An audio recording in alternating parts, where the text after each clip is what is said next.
সফল মুমিনদের চতুর্থ যে বৈশিষ্ট্যটা সেটা হচ্ছে ওয়াল্লাযীনা হুম লিফুরুজিহিম হাফিযুন, যারা তাদের লজ্জাস্থানের হেফাজত করে, জিনা ব্যভিচার করে না, অশ্লীল কাজকর্ম করে না।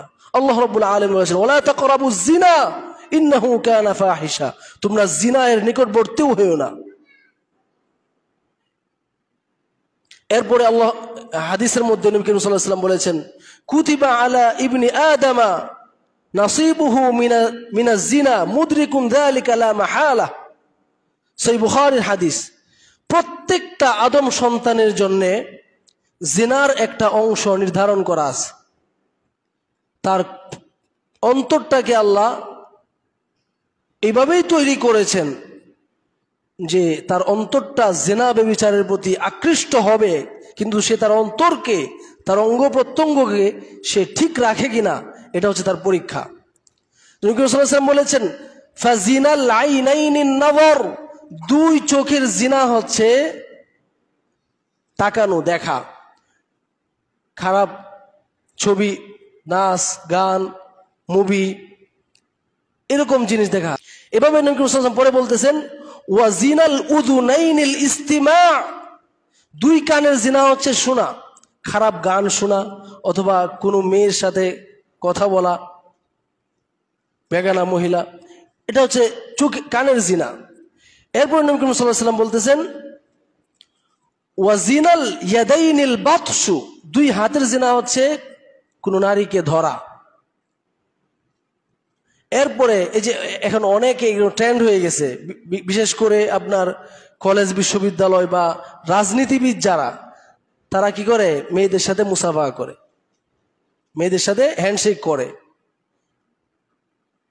এরকম কাজ করা এটা দুই হাতের জিনা।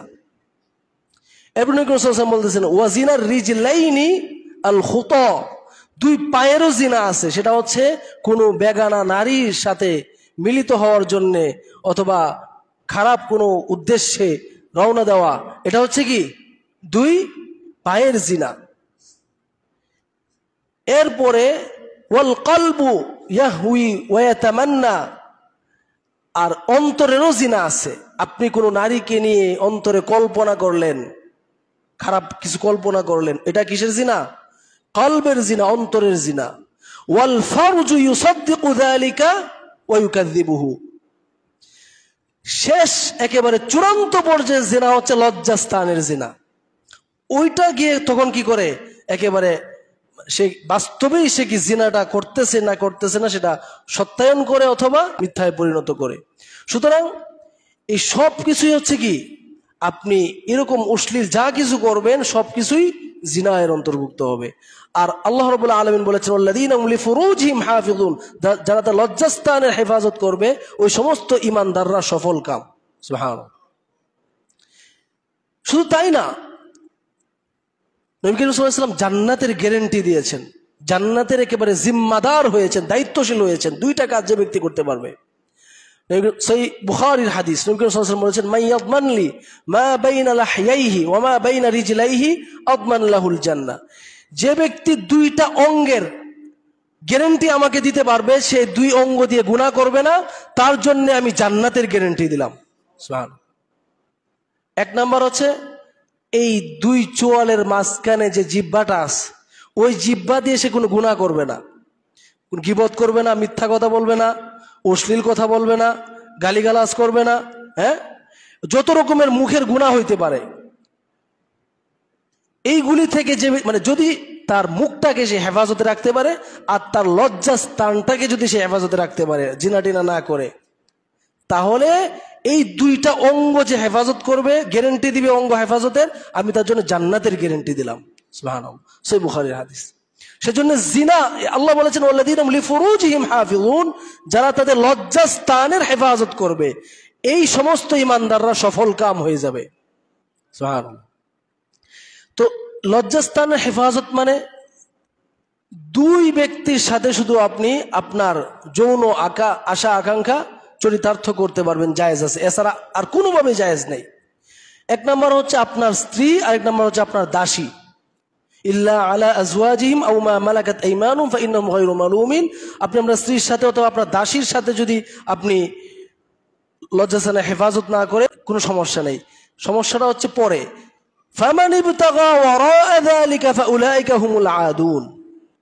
এই দুই জায়গা ছাড়া অন্য যে কোনো ভাবে যে কোনো ব্যক্তি তার যৌন আশা আকাঙ্ক্ষাকে সে পুরা করতে চাইবে, ওই ব্যক্তিকে আল্লাহ রাব্বুল আলামিন বলেছেন সে হচ্ছে সীমা লঙ্ঘনকারী। সে ব্যক্তি হচ্ছে কি? সীমা লঙ্ঘনকারী। সেই ক্ষেত্রে হতে পারে অন্যের মা বোনের সাথে, মানে তার বিবাহ ছাড়া অন্য যে কোনো মহিলার সাথে জিনা, অথবা হতে পারে হস্তমৈথুন, অথবা হতে পারে আপনার পশু মৈথুন, অথবা হতে পারে সমকামিতা পুরুষে পুরুষে। এই সমস্ত যে জিনিসগুলি আছে, এই সবগুলি যে কোনোভাবে আপনি এই দুই পদ্ধতি ছাড়া অন্য যে কোনো স্ত্রীর সাথে অথবা দাসীর সাথে, এই দুইজন ছাড়া আপনি অন্য যে কোনো পদ্ধতিতে আপনি আপনার যৌন আকাঙ্ক্ষাকে আপনি নিবারণ করেন, সেক্ষেত্রে কি হবে? এই ক্ষেত্রে আপনি সীমা লঙ্ঘনকারী হিসেবে বিবেচিত হবেন, এবং এই ধরনের ব্যক্তি কি হবে না? সফল কাম হতে পারবে না। সফল মুমিনদের বৈশিষ্ট্যগুলো কি কি? সফল মুমিনদের গুণাবলী কি কি, যারা সফলতা লাভ করবে? আল্লাহ চাহে তো আজকে আমরা এই বিষয়ে আলোচনা করব। মুহতারাম হাজিরিন, আল্লাহ রাব্বুল আলামিন আমাদেরকে যে কোরআন দান করেছেন, এই কোরআনের একটি সূরা রয়েছে সূরাতুল মুমিনুন। এই সূরার 1 নম্বর আয়াত থেকে নিয়ে 11 নম্বর আয়াত পর্যন্ত সফল মুমিনদের বৈশিষ্ট্য সমূহ আল্লাহ রাব্বুল আলামিন বিস্তারিত আলোচনা করেছেন। আল্লাহ রাব্বুল আলামিন বলেন, قد أفلح المؤمنون।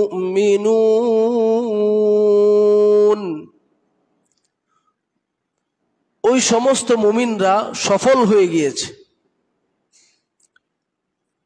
পরে আল্লাহ রাব্বুল আলামিন কারা কোন মুমিনরা সফল হয়েছে তাদের পরিচয় তিনি তুলে ধরেছেন। আল্লাহ রাব্বুল আলামিন এখানে তিনি মুমিনদের 60টি বড় বড় গুণের কথা তিনি উল্লেখ করেছেন। এই গুণগুলি বিশেষভাবে যে সমস্ত মুমিন নিজেদের কর্মকাণ্ডে বাস্তবায়ন করতে পারবে, আল্লাহ রাব্বুল আলামিন তাদেরকে জান্নাতুল ফিরদাউস দান করবেন। সুবহানাল্লাহ। 1 নম্বর হচ্ছে যারা মনোযোগের সাথে খুশু খুজুয়ের সাথে সালাত আদায় করবে।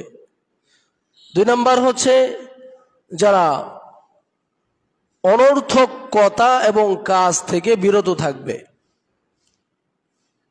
3 নম্বর হচ্ছে যারা নিজেদের সম্পদ যাকাত দেওয়ার মাধ্যমে পবিত্র করবে এবং নিজেদের কলব, নিজেদের আত্মাকে গুনাহ থেকে বিরত রাখার মাধ্যমে পবিত্র করবে।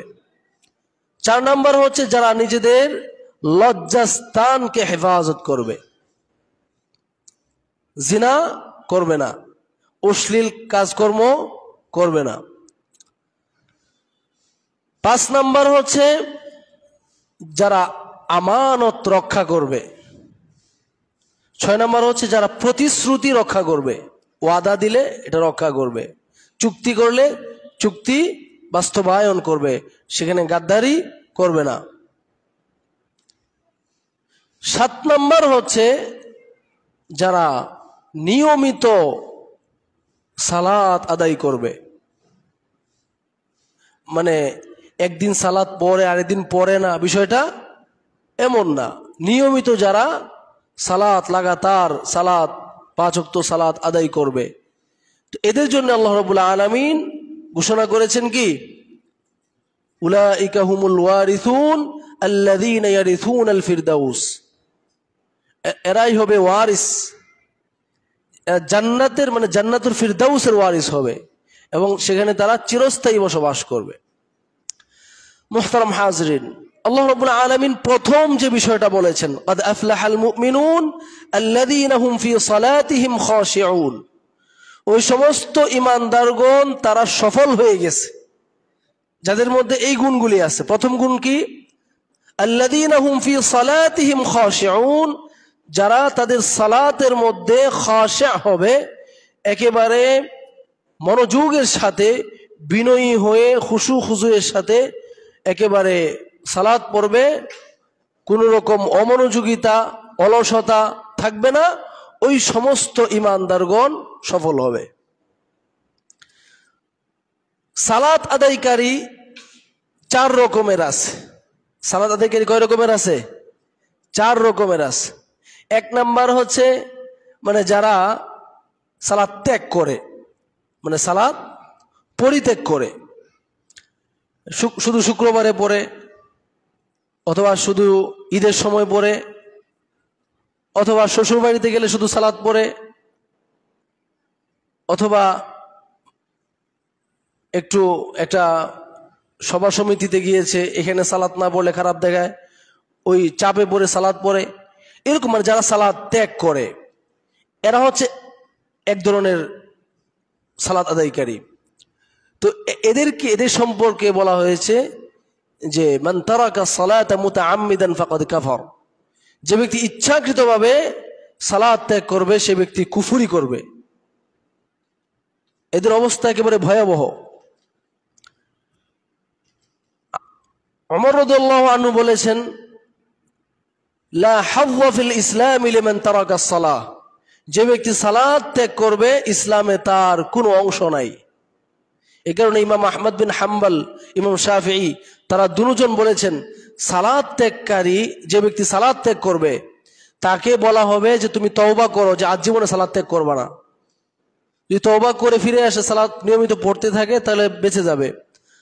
আর যদি তওবা না করে তাহলে সে বেঈমান হয়ে যাওয়ার কারণে তখন তাকে কি করা হবে? তাকে মৃত্যুদণ্ড দিয়ে দেওয়া হবে, তাকে মেরে ফেলা হবে। সালাতের গুরুত্ব এত বেশি। ইমাম আহমদ, ইমাম শাফিঈ দুজন বলেছেন যে সালাত ত্যাগকারীকে মেরে ফেলতে হবে, এর বেঁচে থাকার কোনো অধিকার নাই। অন্য কোন ইমাম বলেছেন যে সালাত ত্যাগকারীকে কি করতে হবে? জেলখানায় আবদ্ধ করে রাখতে হবে, পিটাইতে হবে। তো ওনারা আরো বেশি কঠিন, মেরেই ফেলতে হবে। মুহতারাম হাজরিন, এটা এক রকমের সালাত আদায়কারী। আরেক রকমের সালাত আদায়কারী হচ্ছে যারা সালাত পড়ে কিন্তু উদাসীন, মনোযোগ ঠিক নাই, অথবা মনোযোগ ঠিক নাই মানে ইচ্ছাকৃতভাবেই সালাতের মধ্যে ফাইজলামি করে, অথবা এক ওয়াক্তের সালাত আরেক ওয়াক্তে নিয়ে যায়, বা একেবারে শেষের ওয়াক্তে সালাত পড়ে, এরকম। তো এদের সম্পর্কে বলা হয়েছে ফাওয়াইলুল লিল মুসাল্লিন আল্লাযীনা হুম আন সালাতিহিম সাহুন, ওই সমস্ত সালাত আদায়কারীদের জন্য দুর্ভোগ, শাস্তি রয়েছে। আল্লাযীনা হুম আন সালাতিহিম সাহুন, যারা সালাত পড়ে কিন্তু অমনোযোগী। তার 2 রকম গেল। আরেক প্রকার সালাত আদায়কারী হচ্ছে যারা মুনাফিক কিন্তু সালাত পড়ে, উদাসীনতার সাথে সালাত পড়ে। মুনাফিকদের বৈশিষ্ট্য হচ্ছে ওয়া ইযা কামু ইলাস সালাতি কামু কুসালা, এরা যখন সালাতে দাঁড়ায় তখন অলস হয়ে সালাতে দাঁড়ায়, মানে এদের শরীরে শক্তি নাই, সালাতটা কখন শেষ হবে, একটু টিভি দেখবে অথবা খেলা দেখবে, এই ব্যস্ত, মানে অলসতার সাথে সালাত পড়ে। মানে সালাতে দাঁড়াইলেই তার মনে হয় হাত পা ভেঙে পড়তেছে তার, এরকম অলস মানুষ আছে। অলসতার সাথে সালাত পড়া, এটা হচ্ছে মুনাফিকদের সালাত। ওয়ালা ইয়াতুনা সালাতা ইল্লা ওয়া হুম কুসালা, মুনাফিকরা সালাতে আসে না, তবে আসে কিভাবে? অলস হয়ে তারা সালাতে আসে। এটা 3 নাম্বার। 4th নাম্বার সালাত আদায়কারী হচ্ছে যারা মনোযোগের সাথে যথাযথভাবে কি করে? সালাত আদায় করে। এরা সফল হবে। আল্লাহ বলতেছেন কোন সালাত আদায়কারী সফল হবে? আল্লাযীনা হুম ফি সালাতিহিম খাশিউন, যারা গভীরভাবে মনোযোগের সাথে সালাত আদায় করে। একজন ব্যক্তি যখন মনোযোগের সাথে সালাত আদায় করবে, খুশু খুজুর সাথে সালাত আদায় করবে, তখন তার শরীরে অলসতাও থাকবে না, অমনোযোগিতাও থাকবে না, অলসতাও থাকবে না। এইরকম ভাবে যে ব্যক্তি সালাত আদায় করবে ওই ব্যক্তির সফল, ওই মুমিন সফল হবে।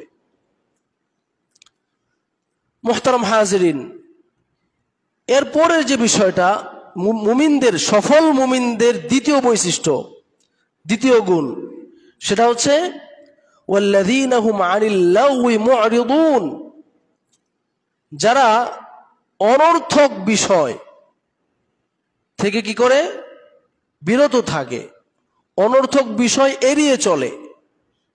অনর্থক বিষয় কি জিনিস? অনর্থক বিষয় হচ্ছে যে জিনিসটা তার দুনিয়াতেও উপকারে আসে না, আখিরাতেও উপকারে আসে না, এরকম বিষয়টা কি অনর্থক জিনিস। এই অনর্থক জিনিসের মধ্যে অনেক বিষয় আছে। আপনার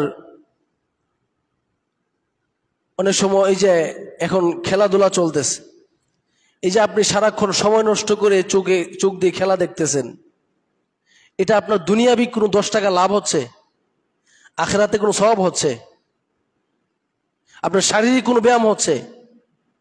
আপনি যদি নিজে খেলেন তাহলে নিজের কি হবে? শারীরিক একটা ব্যায়াম হবে। এটাকে উলামায়ে কেরাম কিছু শর্ত সাপেক্ষে জায়েজ বলেছেন। কিন্তু এই যে জুয়ার খেলা হচ্ছে, যেটা আন্তর্জাতিকভাবে হারাম খেলা, এটা দেখাই হারাম, এটাতে কোটি কোটি টাকার জুয়া এখানে আছে। এই জুয়ার খেলা আপনি দেখতেছেন, আপনি আল্লাহর কাছে দোয়া করতেছেন, আবার বাংলাদেশ জিততো, বাংলাদেশ জিত হোক, আপনি দোয়া করতেছেন। আসলে মানুষ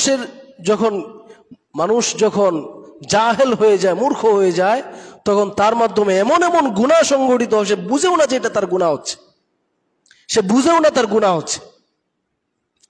মুহতারাম হাজরিন, মুমিনগণের বৈশিষ্ট্য কি? ওয়াল্লাযীনা হুম আনিল লাগওয়ি মু'রিদুন, সফল মুমিনদের বৈশিষ্ট্য হচ্ছে এরা যখন কোনো অনর্থক কথা, অনর্থক কাজ এগুলি সম্মুখীন হয়, এখান থেকে তারা পাশ কাটিয়ে চলে যায়। অনর্থক কথাতেও লিপ্ত হয় না, অনর্থক কাজেও তারা লিপ্ত হয় না। আল্লাহ রাব্বুল আলামিন অন্যত্র বলেছেন, ওয়াইযা মাররু বিল্লাগওয়ি মাররু কিরামা, ঈমানদারগণ, রহমানের বান্দাগণ, তারা যখন অনর্থক কথা বা কাজের পাশ দিয়ে অতিক্রম করে, তখন তারা নিজেদের সম্মান বাঁচিয়ে সম্মানের সাথে তারা পাশ কাটিয়ে চলে যায়। এরা এরকম অনর্থক কাজে, অনর্থক কথাতে তারা লিপ্ত হয় না। এখন তো অনর্থক কথা, অনর্থক কাজ এগুলি তো প্রচুর পরিমাণে হচ্ছে। কয়েকজন বন্ধু একসাথে হইলেই গীবত, এটা কি কোনো প্রয়োজন আছে না? অনর্থক এবং গুনাহ হচ্ছে। মুহতারাম হাজিরিন,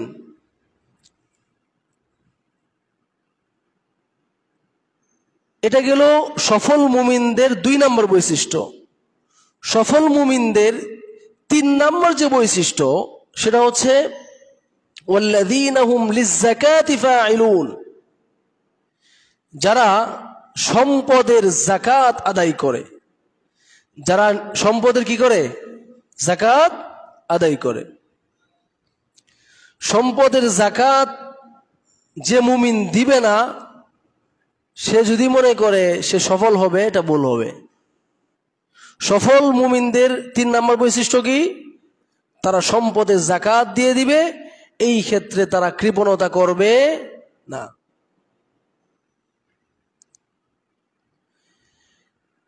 একটা আশ্চর্য বিষয়, আমরা ফরজ যাকাতটাও পর্যন্ত দিতে কৃপণতা করি, অথচ আমার উপর যে যাকাতটা ফরজ হয়েছে, ওই সম্পদটুকু, যতটুকু টাকা আমার উপর, 1 লাখ 2 লাখ যাই আসুক আমার উপরে, এই টাকাটা আমার না। এই টাকাটা যদি আমি বক্ষণ করি, এটা হারাম হবে। ওয়াল্লাযীনা ফী আমওয়ালিহিম হাক্কুল লিস-সাইলি ওয়াল মাহরুম, এটা হচ্ছে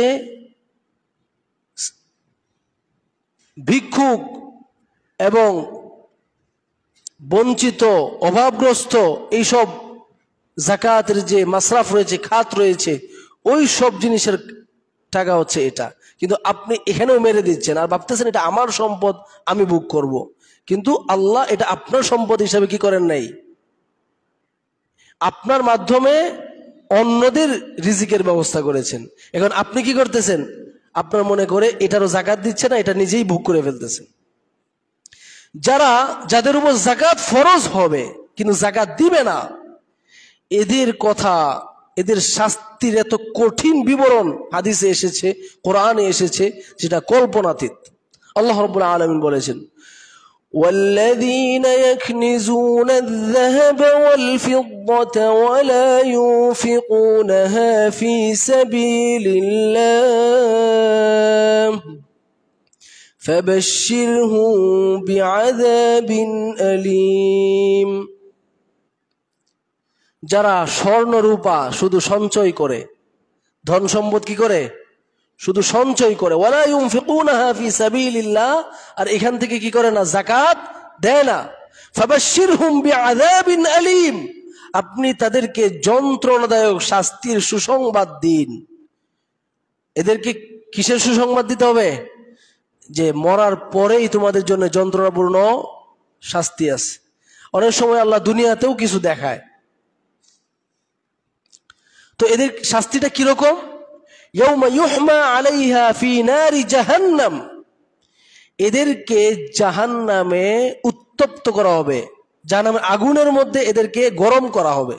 নাউযু বিল্লাহি মিন যালিক। ওই যে আপনার মুরগি অথবা গোশত জাল দেওয়া হয় না, উত্তপ্ত করা হয় না, এভাবে এদেরকে উত্তপ্ত করা হবে। ফাতুকওয়া বিহা ফি নারি জাহান্নাম ফাতুকওয়া বিহা জিবাহুহুম ওয়া জুনুবুহুম ওয়া যুহুরুহুম, এই জাহান্নামের আগুন দিয়ে তাদেরকে সেক দেওয়া হবে, তাদের কপালে, তাদের পার্শ্বদেশে এবং তাদের পিঠে জাহান্নামের আগুন দিয়ে সেক দেওয়া হবে। বলা হবে, হাযা মা কানাজতুম লিআনফুসিকুম, এটা হচ্ছে ওই সম্পদ, যে সম্পদ তুমি দুনিয়াতে সঞ্চয় করেছো। আল্লাহর রাস্তায় যাকাত দেও নাই, সঞ্চয় করেছো।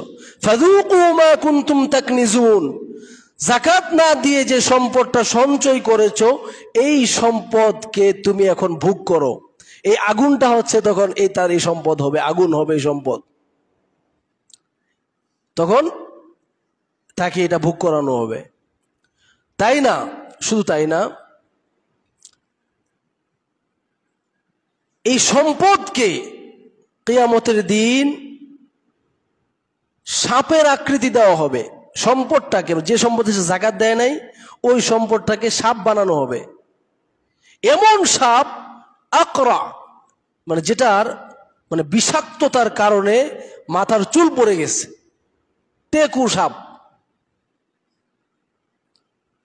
সহিহ বুখারীতে এসেছে, নবী করিম সাল্লাল্লাহু আলাইহি ওয়াসাল্লাম বলেছেন, মান আতাহুল্লাহু মালান ফালাম ইউআদ্দি যাকাতাহু, যে ব্যক্তিকে আল্লাহ রাব্বুল আলামিন কি দান করেছেন? সম্পদ দান করেছেন, কিন্তু সে তার সম্পদের কি দেয় না? যাকাত দেয় না। মুসিলা লাহু ইয়াউমাল কিয়ামাতি শুজাআন আকরা, ওই ব্যক্তির জন্য তার সম্পদটাকে কিয়ামতের দিন সাপের, টেকু সাপ মানে মাথার টাক মাথার সাপ বানানো হবে তার সম্পদটাকে, যেটা যাকাত সে দেয় নাই। তখন এই সাপ তার দুই যে চোয়াল আছে, এই দুই চোয়ালকে আঁকড়ে ধরবে আর বলতে থাকবে, দংশন করতে থাকবে আর বলতে থাকবে, আনা কানজুকা আনা মালুকা, আমি তোমার সঞ্চয়, আমি তোমার সম্পদ। আনা কানজুকা আনা মালুকা, আমি তোমার সঞ্চয়, আমি তোমার সম্পদ। আমরা তো এখন শুধু সঞ্চয়, কে কত বেশি সঞ্চয় করতে পারে? সঞ্চয় করেন, নিষেধ নাই, কিন্তু যেটা আল্লাহর হক, বান্দার হক, ওইটা আপনি সঞ্চয় করেন না, ওটা আলাদা করে রাখেন, ওটা দিয়ে দেন। মুহতারাম হাজিরিন, আমাদের অনেকের ধারণা হচ্ছে যে সম্পদ দান করলে মনে হয় কমে যায়, অথচ সহিহ মুসলিমের হাদিসে এসেছে, নবী করিম সাল্লাল্লাহু আলাইহি ওয়াসাল্লাম বলেছেন, মা নাকাসাত সাদাকাতুম মিন মাল, সদকা দেওয়ার কারণে, দান করার কারণে মানুষের সম্পদ কমে না। নবী করিম সাল্লাল্লাহু আলাইহি ওয়াসাল্লাম কি বলেছেন? সদকা দেওয়ার কারণে মানুষের সম্পদ কমে না। শুধু তাই নয়, ওয়ামা আনফাকতুম মিন শাইইন ফাহুয়া ইউখলিফুহু, তোমরা আল্লাহর রাস্তায় যা দান করবে সেটার ফিডব্যাক আল্লাহ রাব্বুল আলামিন তোমাদেরকে দান করবেন। সুবহানাল্লাহ। সুতরাং এরকমটা ভাবার কোনো সুযোগ নাই যে দান করতেছি মানে শেষ হয়ে যাইতেছে। আপনার সম্পদের কিভাবে বৃদ্ধি হয় সেটার জন্য আল্লাহ ব্যবস্থা করে রেখেছেন। আপনি যদি নিয়মিত দান করেন তাহলে দৈনিক আল্লাহ রাব্বুল আলামিন আসমান থেকে মালাক পাঠাবেন আপনার জন্য দোয়া করার জন্য যে আল্লাহ আল্লাহুম্মা আতি মুনফিকান খালাফা। সেই হাদিসের মধ্যে আসছে, সেই বুখারীতে এসেছে, নবী করিম সাল্লাল্লাহু আলাইহি ওয়াসাল্লাম বলেছেন প্রত্যেক দিন দুজন মালাক নাজিল হয়। মালাক মানে ফেরেশতা নাজিল হয়। নাজিল হয়ে এক মালাক দোয়া করে যে ব্যক্তি দান করে তার জন্য, আরেক মালাক দোয়া করে যে ব্যক্তি সম্পদ দান করে না, কৃপণতা করে তার জন্য। একজনে দান করে আল্লাহুম্মা আতি মুনফিকান খালাফা, হে আল্লাহ আপনি দানকারী ব্যক্তিকে তার দানের বিনিময়ে আপনি দান করুন। সুবহানাল্লাহ। একজন মালাক কি দোয়া করে, আল্লাহ এই যে লোকটা আপনার বান্দা সে আপনার রাস্তায় দান করতেছে, আপনি তার জন্য কি করেন, তার বিনিময়টা আপনি তাকে দান করেন। আবার আরেক মালাক দোয়া করে আল্লাহুম্মা আতি মুমসিকান তালাফা, হে আল্লাহ যে দান করতেছে না, কৃপণতা করছে, আপনি তার সম্পদকে ধ্বংস করে দিন। কিসে দোয়া করে? কৃপণের জন্য যে সম্পদ পাওয়ার পরে সম্পদ দান করে না সামর্থ্য অনুযায়ী, আল্লাহ আপনি তার সম্পদকে ধ্বংস করে দিন। নাউযু বিল্লাহি মিন যালিক। সহিহ বুখারীর হাদিস। দুই মালাক নাজিল হয়, একজন দোয়া করে দানবীরের জন্য আল্লাহ আপনি তার বিনিময়ে আপনি তাকে দান করেন, আর যে কৃপণতা করে এর জন্য আরেক মালাককে আল্লাহ নাজিল করেন। ওই মালাক দোয়া করে, তার বদদোয়া করে যে আল্লাহ তার সম্পদ তাকে আপনি ধ্বংস করে দিন। সুতরাং এখান থেকে বোঝা গেল কৃপণতা এটা কি না, কোনো ভালো জিনিস না। সায়ুতাওয়াকুনা মা বাখিলু বিহি ইয়াউমাল কিয়ামাহ, কৃপণতা এটা ক্ষতিকর জিনিস। যারা এই কাজ করবে তার এই সম্পদকে কিয়ামতের দিন তার গলায় বেড়ি হিসেবে পরিয়ে দেওয়া হবে। সম্পদকে বেড়ি বানানো হবে, বেড়ি বানিয়ে তার গলায় পেঁচিয়ে দেওয়া হবে। সুতরাং মুমিনদের যে তৃতীয় যে বৈশিষ্ট্য, সফল মুমিনদের বৈশিষ্ট্য নিয়ে আলোচনা করছি। সফল মুমিনদের তৃতীয় বৈশিষ্ট্যটা কি? ওয়াল্লাযীনা হুম লিয-যাকাতি ফাঈলুন, যারা তাদের যাকাত কি করে, দান করে। মুহতারাম হাজিরিন, সুতরাং কি করতে হবে? আল্লাহর রাস্তায় দান করতে হবে।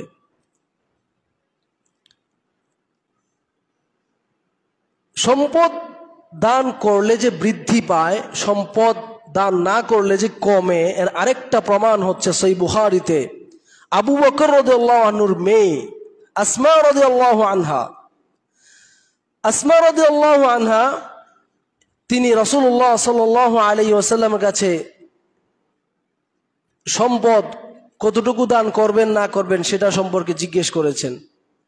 তখন রাসূলুল্লাহ সাল্লাল্লাহু আলাইহি ওয়াসাল্লাম তাকে বলেছেন, লা তুই ফায়ুইল্লাহু আলাইক, তুমি সম্পদ নিজের কাছে শুধু আবদ্ধ রেখো না, তাহলে আল্লাহ, তুমি যদি সম্পদ এভাবে কৃপণতা করো তাহলে আল্লাহ তোমাকে কি করবেন না, সম্পদ দান করবেন না। তাহলে বোঝা গেল আপনি দিলে আল্লাহ আপনাকে দিবেন, আপনি না দিলে আল্লাহ আপনাকে দিবেন না।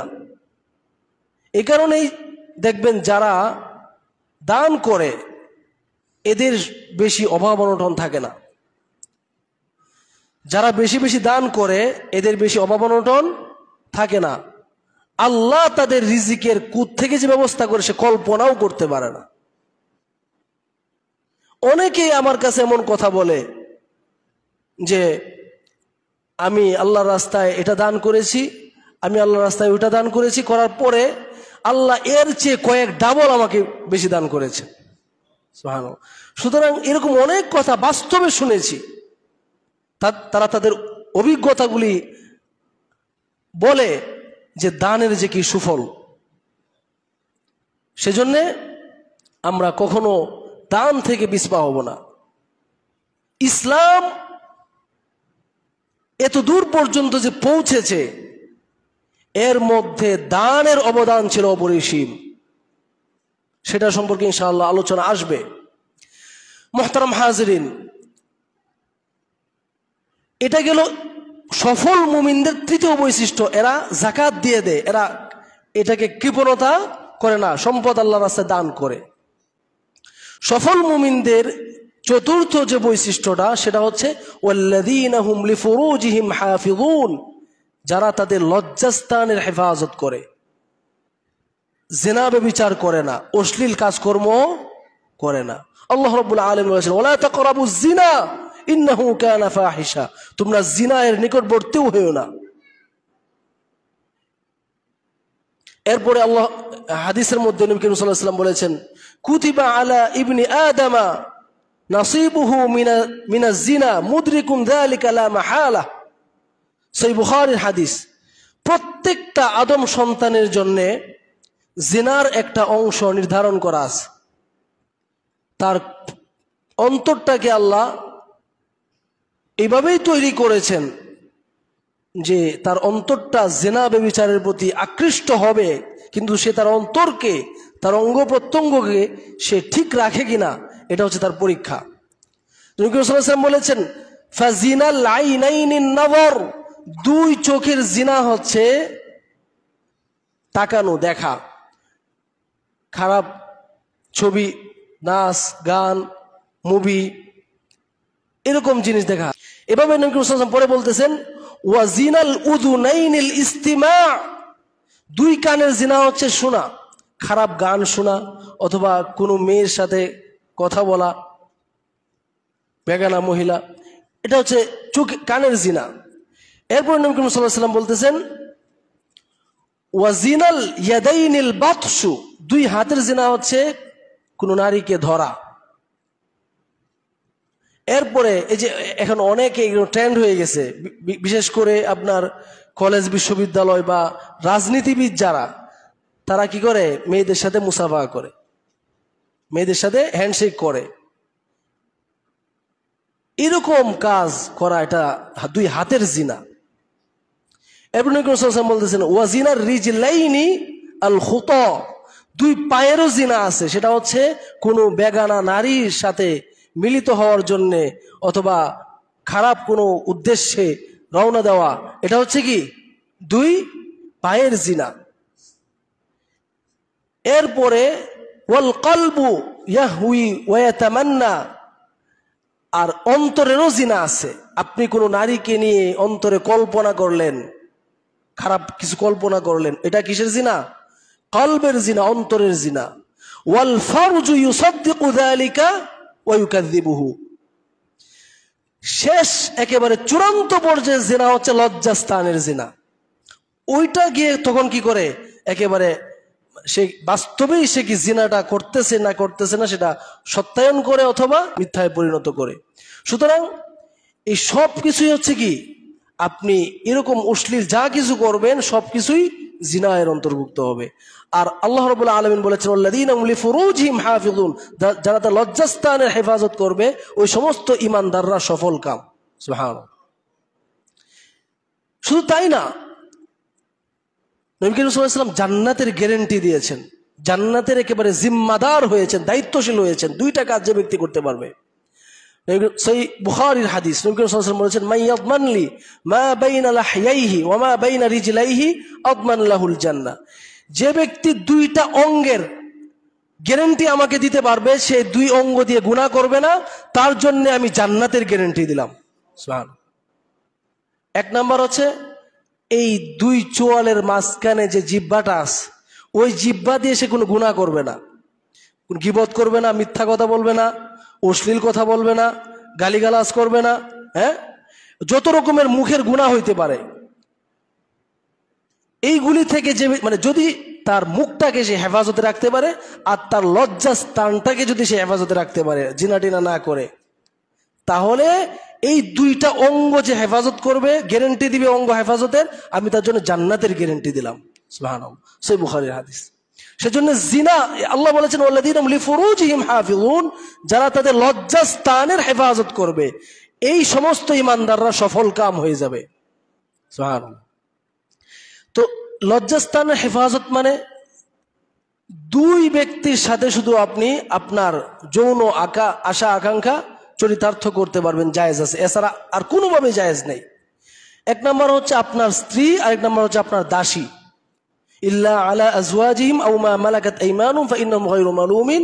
আপনি আপনার স্ত্রীর সাথে অথবা আপনার দাসীর সাথে যদি আপনি লজ্জাস্থানের হেফাজত না করে, কোনো সমস্যা নেই।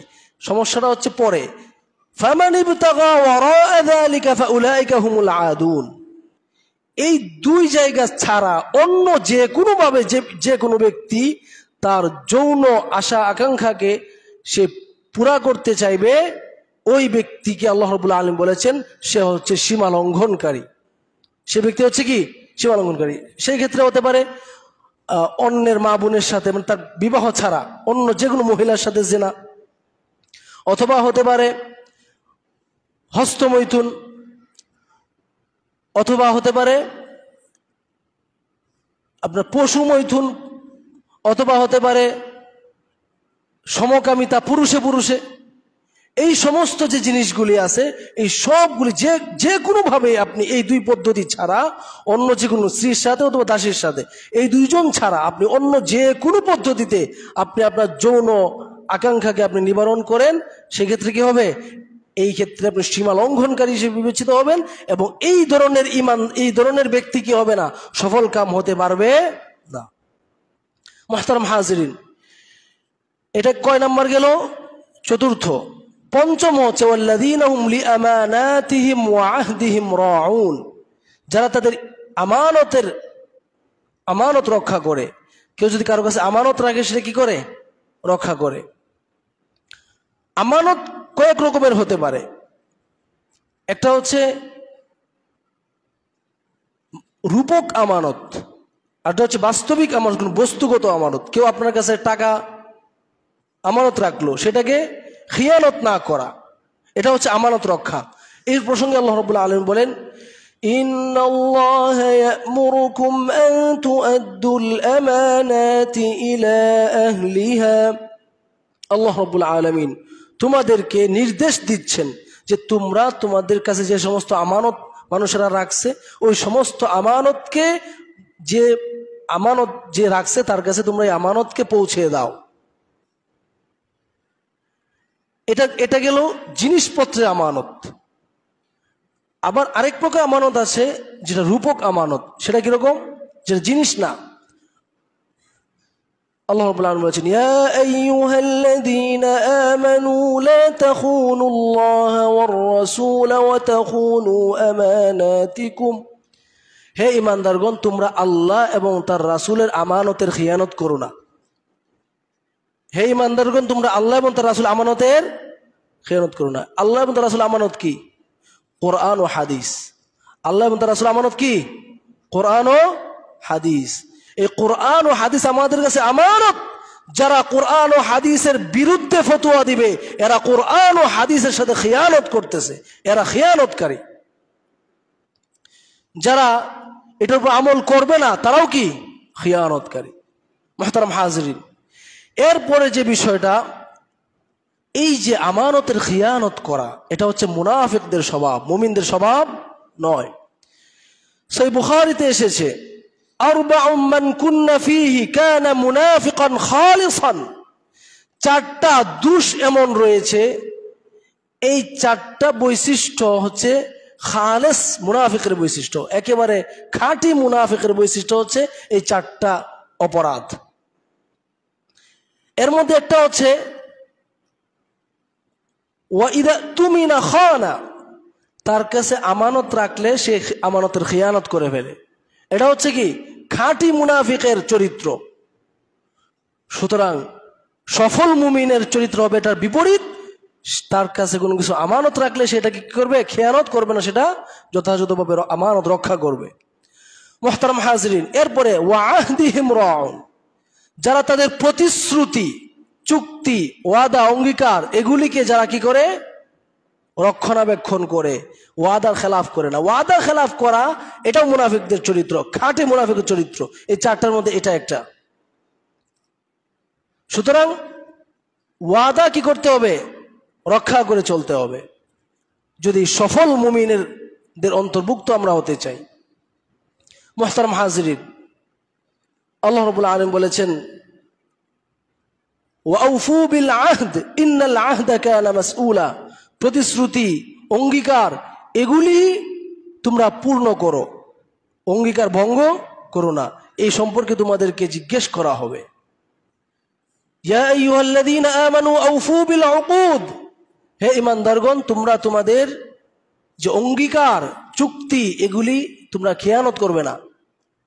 এটাই হাদিসের মধ্যে এই যে খাঁটি মুনাফিকের চারটা দোষের মধ্যে একটা দোষ হচ্ছে এটা, ওয়া ইযা আহাদা গাদারা, কাউকে কোনো প্রতিশ্রুতি দিলে সে প্রতিশ্রুতি রক্ষা করে না, ভঙ্গ করে, গাদ্দারি করে। তো এটা হচ্ছে মুনাফিকের চরিত্র, মুমিনের চরিত্র এমন নয়। তাহলে এই 5 আর 6 নাম্বার গেল। 7 নাম্বার বৈশিষ্ট্য হচ্ছে ওয়াল্লাযীনা হুম আলা সালাওয়াতিহিম ইউহাফিজুন, যারা তাদের সালাতগুলিকে কি করে? হেফাজত করে, নিয়মিত যারা সালাত আদায় করে। নিয়মিত যে সমস্ত ইমানদার সালাত পড়বে, ওই সমস্ত ইমানদার কি হবে? খাঁটি বা সফল ইমানদার হিসেবে, সফল মুমিন হিসেবে বিবেচিত হবে। তো যারা এই সফল মুমিন হবে তাদের লাভটা কি? আল্লাহ রাব্বুল আলামিন বলতেছেন উলাইকা হুমুল ওয়ারিসুন আল্লাযীনা ইয়ারিসুনাল ফিরদাউস, যে এরাই হবে সত্যিকার ওয়ারিস এবং এরা জান্নাতুল ফিরদাউসের ওয়ারিস হবে। হুম ফিহা খালিদুন, এই জান্নাতুল ফিরদাউসের মধ্যে এরা চিরস্থায়ী বসবাস করবে। সুবহানাল্লাহ।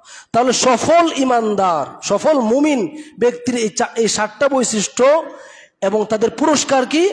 জান্নাতুল ফিরদাউস। সফল মুমিনদের পুরস্কার কি? জান্নাতুল ফিরদাউস। জান্নাতুল ফিরদাউস এটা কিরকম জান্নাত? জান্নাত কয়টা? জান্নাত 8টা। জান্নাত কয়টা? 8টা। এই 8টা জান্নাতের মধ্যে সর্বোচ্চ জান্নাত যেটা, এটা হচ্ছে জান্নাতুল ফিরদাউস। এটা হচ্ছে কি?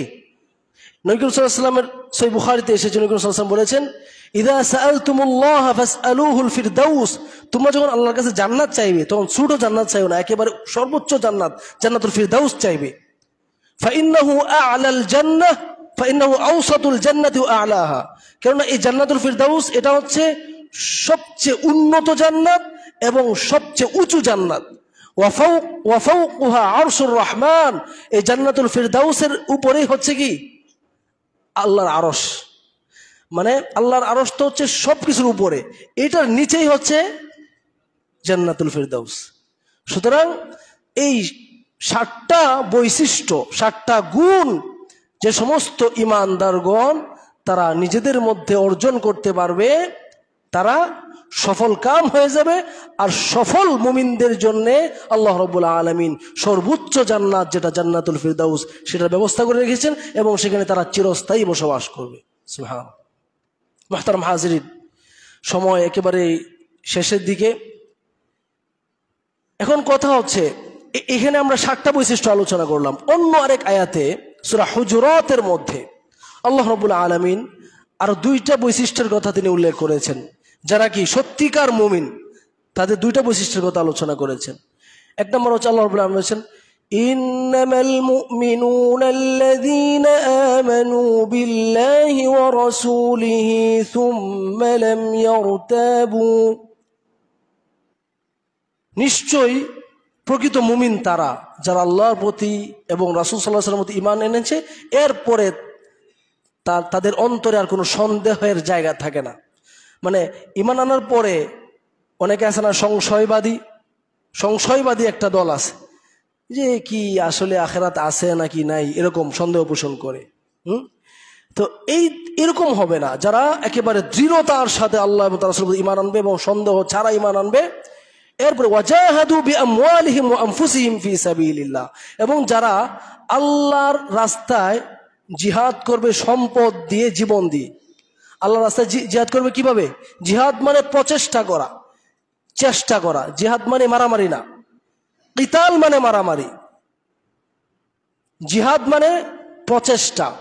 ওয়াজাহাদু বিআমওয়ালিহিম ওয়া আনফুসিহিম, মানে আল্লাহর দ্বীনকে প্রতিষ্ঠিত করার জন্য চেষ্টা। এটা হচ্ছে কি, এটা যে কোনো ভাবে হইতে পারে, এটা মারামারিও হইতে পারে, কিন্তু এটা চূড়ান্ত রূপ। এর আগে আপনি সম্পদ দিয়েও জিহাদ করতে পারেন, আপনি সম্পদ দিয়েও জিহাদ করতে পারেন যারা তাদের। তাহলে সম্পদ দিয়ে জিহাদ কিভাবে করবেন? কৃপণতা, সম্পদ নিয়ে কৃপণতা করলে কি সম্পদ দিয়ে জিহাদ করা যাবে? সম্পদ নিয়ে কৃপণতা করলে সম্পদ দিয়ে জিহাদ করা যাবে না, দান করতে হবে। আল্লাহ যত জায়গায় তিনি এই জিহাদের আলোচনা করেছেন, আগে তিনি বলেছেন তোমরা সম্পদ দিয়ে জিহাদ করো। জাহাদু বিআমওয়ালিহিম, মাল হলো জমা আমওয়াল, সম্পদ দিয়ে জিহাদ করো। এরপরে ওয়া আনফুসিহিম, জীবন দিয়ে জিহাদ করো। সম্পদের কথাটা আগে কেন আসছে? কারণটা হচ্ছে, আপনার কাছে যদি সম্পদ থাকে, এটার মাধ্যমে আপনি যদি ভালো যুদ্ধাস্ত্র, যুদ্ধের অস্ত্র কিনতে পারেন, তাহলে এত জান দেওয়ার প্রয়োজন পড়ে না। ইসরায়েলকে দেখতেছেন না? তা এখন পর্যন্ত ওরা ফিলিস্তিনের মানুষ মারছে কত? মুসলমান মারছে 65,000। কত? 65,000। আর হামাস মারছে কত? 2,000-এর মতো। এখন হয়তো কিছুটা বাড়ছে, কিন্তু তখন মারছিল এরকম 2,000-এর মতো। তাহলে এই যে মানুষ, কিন্তু দেখেন মানুষের কিন্তু কোনো মানে মিলই নাই। ওরা মাত্র কয়েক হাজার আর এরা 65,000। মূল কারণটা কি? অর্থনীতি, অর্থের শক্তি, সম্পদের শক্তি। এই সম্পদের মাধ্যমে তারা তাদের আকাশের যে প্রতিরক্ষা ব্যবস্থা, এটাকে তারা ঠিক করেছে। এখান থেকে কিছু মারলেই তারা ওইটা আটকায় ফেলে। কিন্তু হামাস বা ফিলিস্তিনিরা কি এটা করতে পারছে? এটা করতে পারে নাই। ওদের কাছে যে যুদ্ধের সরঞ্জাম আছে, এগুলো কি তাদের কাছে আছে? নাই। তাহলে জিহাদের ক্ষেত্রে আল্লাহ দেখেন, আল্লাহর কোরআন যে আল্লাহর বাণী, এটা প্রমাণ যে জিহাদের ক্ষেত্রে লোকবলের চেয়ে ধনবলটা বেশি জরুরি, সম্পদ বেশি জরুরি। এই কারণে আল্লাহ যতবার তিনি জিহাদের কথা এনেছেন, জিহাদ করো, এই সব কিছুর মধ্যে জীবন দেওয়ার আগে সম্পদ দাও, জীবন দেওয়ার আগে সম্পদ দাও। ওয়াজাহাদু বিআমওয়ালিহিম ওয়া আনফুসিহিম, তারা জিহাদ করে সম্পদ দিয়ে এবং জীবন দিয়ে। তারা জিহাদ করে সম্পদ দিয়ে এবং জীবন দিয়ে। তার আগে সম্পদ, পরে জীবন। সুতরাং এখন তাহলে মুসলিমদের উপর কাজ কি? তারা দ্বীনকে প্রতিষ্ঠিত করবে সম্পদ দিয়ে প্রথমে, দ্বিতীয়তে আসবে যদি জীবন লাগে, জীবন যদি লাগে তখন দিবে, কিন্তু আগে করতে হবে কি? সম্পদ দিয়ে জিহাদ করতে হবে। এখন সাহাবায়ে কেরাম যদি বলতেন না আমরা কোনো সম্পদ দিতে পারবো না, তাহলে আজকে আমরা ইসলাম যে পাইছি, এটা কি এরকম পাওয়া যায়? তো আল্লাহ সাহাবাদের সম্পদকে দ্বীনের জন্য কবুল করেছেন, সাহাবাদের জীবনকে আল্লাহ দ্বীনের জন্য কবুল করেছেন, তাদেরকে তিনি ধন্য করেছেন।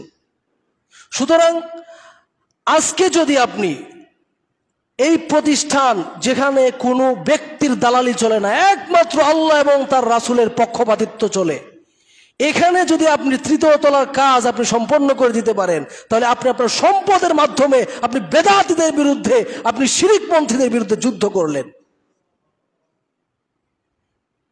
এটা আপনার আল্লাহর রাস্তায় দ্বীন প্রতিষ্ঠার যে সংগ্রাম, জিহাদ, এটার অন্তর্ভুক্ত হবে। আপনি যদি এই কাজটা করতে পারেন, সম্পদ দিয়ে আগে জিহাদ করেন। সুতরাং সাহাবায়ে কেরাম সর্বপ্রথম তারা সম্পদ দিয়ে জিহাদ করেছেন। আপনি আবু বকর রাদিয়াল্লাহু আনহু, ওমর রাদিয়াল্লাহু আনহু আর উসমান রাদিয়াল্লাহু আনহুর কথা আর কি বলবো? উনি তো অনেক ধনী ছিলেন, প্রচুর পরিমাণে তিনি কি করেছেন? আল্লাহর রাস্তায় দান করেছেন, সম্পদ দিয়েছেন, সম্পদ দিয়েছেন। এভাবে আল্লাহ রাব্বুল আলামিন তিনি তার ইসলামকে বিজয় দান করেছেন।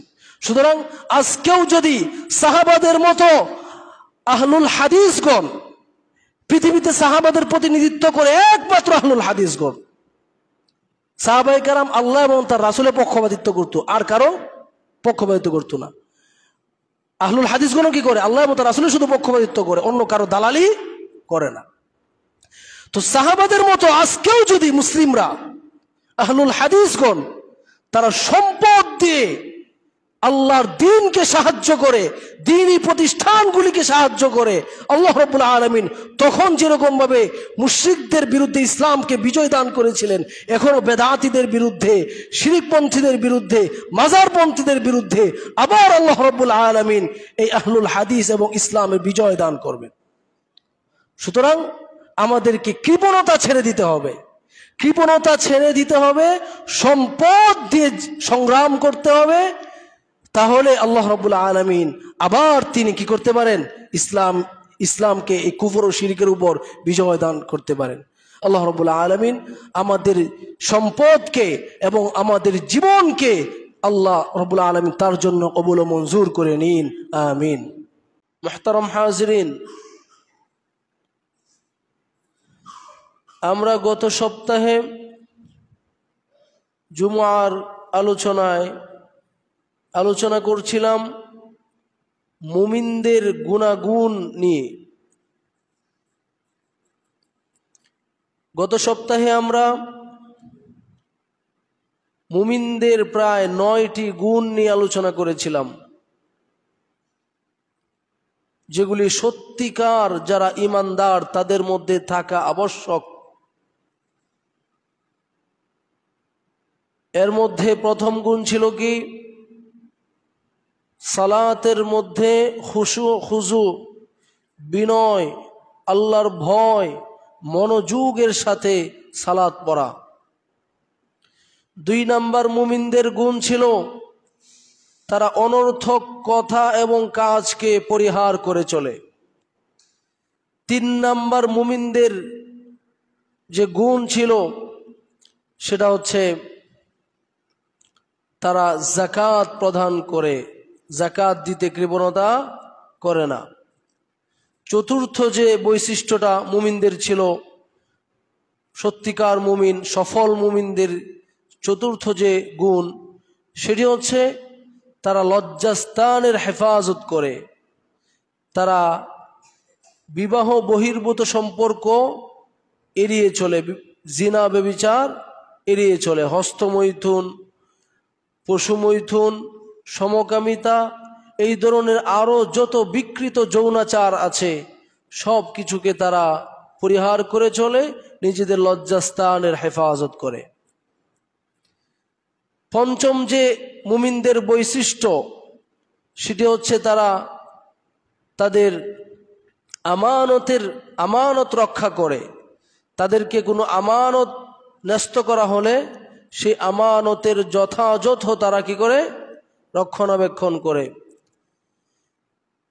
6ষ্ঠ মুমিনদের যে বৈশিষ্ট্য, 6ষ্ঠ বৈশিষ্ট্য, সেটা হচ্ছে তারা প্রতিশ্রুতি কাউকে দিলে, কোনো চুক্তি, কোনো প্রতিশ্রুতি, কোনো অঙ্গীকার কারোর সাথে করলে সেই চুক্তি, সেই প্রতিশ্রুতি, সেই অঙ্গীকার তারা পুরা করে, সেখানে তারা কোনো রকমের গাদ্দারি করে না। সফল মুমিনদের 7ম যে বৈশিষ্ট্যটা বলেছিলাম সেটা হচ্ছে তারা সার্বক্ষণিক সালাতের সময় হইলেই তারা সালাত আদায় করে, সালাতকে তারা রক্ষণাবেক্ষণ করে, সালাতের হেফাজত করে।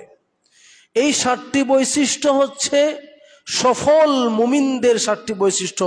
এখানে আল্লাহ রাব্বুল আলামিন সূরা মুমিনুনের 1 নম্বর আয়াত থেকে নিয়ে শুরু করে 11 নম্বর আয়াত পর্যন্ত তিনি আলোচনা করেছেন, এবং তিনি এই 7টা বৈশিষ্ট্য কোনো মুমিন যদি নিজেদের মধ্যে স্থান দিতে পারে তাহলে আল্লাহ রাব্বুল আলামিন তাদের জন্য তিনি পুরস্কারের ব্যবস্থা করেছেন। সেই পুরস্কারটা কি? তারা সবচেয়ে উন্নত যে জান্নাত, জান্নাতুল ফিরদাউস, আল্লাহ রাব্বুল আলামিন এই 7 গুণে গুণান্বিত সফল মুমিনকে আল্লাহ রাব্বুল আলামিন সর্বশ্রেষ্ঠ জান্নাত, জান্নাতুল ফিরদাউস দান করবেন। সুবহানাল্লাহ। এবং সেখানে তারা চিরস্থায়ী বসবাস করবে। মুহতারাম হাজিরিন, এরপরে আমরা এই 7টি বৈশিষ্ট্যের পরে সূরা হুজুরাত থেকে আরো 2টি বৈশিষ্ট্য আমরা মুমিনদের আলোচনা করেছিলাম। একটি হচ্ছে যে তারা সংশয়হীন ঈমান আনে আল্লাহর প্রতি এবং তার রাসূলের প্রতি, এবং তারা তাদের সম্পদ দিয়ে আল্লাহর রাস্তায় জিহাদ করে, কিভাবে নিজেদের ধন সম্পদ কাজে লাগিয়ে দ্বীনের উন্নতি করা যায়, দ্বীনের প্রচার প্রসার করা যায়, কিভাবে দ্বীনের একটু উপকার করা যায়, কোরআন হাদিসের কি করে একটু উপকার করা যায়, এই নিজেদের সম্পদ সমূহ আল্লাহর রাস্তায় তারা ব্যয় করে। যারা সত্যিকার মুমিন তারা নিজেদের সম্পদ আল্লাহর রাস্তায় ব্যয় করে আল্লাহর দ্বীনকে সাহায্য করার জন্য, মাদ্রাসা প্রতিষ্ঠার কাজে, মসজিদ প্রতিষ্ঠার কাজে, আরো বিভিন্নভাবে তারা আল্লাহর দ্বীনকে কি করে উন্নত করা যায়, আল্লাহর দ্বীনকে কি করে শক্তিশালী করা যায়, সেই প্রচেষ্টায় তারা নিয়োজিত থাকে এবং প্রয়োজনে তারা কি করে নিজেদের জীবন দিয়ে আল্লাহর রাস্তায় কি করে সংগ্রাম করে, নিজেদের সম্পদ দিয়ে সংগ্রাম করে, নিজেদের জীবন দিয়ে সংগ্রাম করে। তাহলে এই হচ্ছে মুমিনদের নবম গুণ। 9টি গুণ আলোচনা করেছিলাম। আজকেও ইনশাআল্লাহ আমরা মুমিনদের আরো কয়েকটি সফল মুমিন, সত্যিকার মুমিন যারা, তাদের আরো কিছু গুণ আজকে ইনশাআল্লাহ আলোচনা করব। ওমা তৌফিকি ইল্লা বিল্লাহ আলাইহি তাওয়াক্কালতু ওয়া ইলাইহি উনীব। মুহতারাম হাজিরিন, মুমিনদের আরেকটি অন্যতম গুণ হচ্ছে তারা তাদের অন্তরে আল্লাহর ভয়কে লালন করে।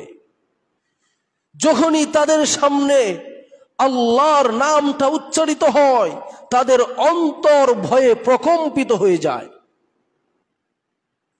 এই প্রসঙ্গে আল্লাহ রাব্বুল আলামিন সূরা আনফালের 2 নম্বর আয়াতে বলেন,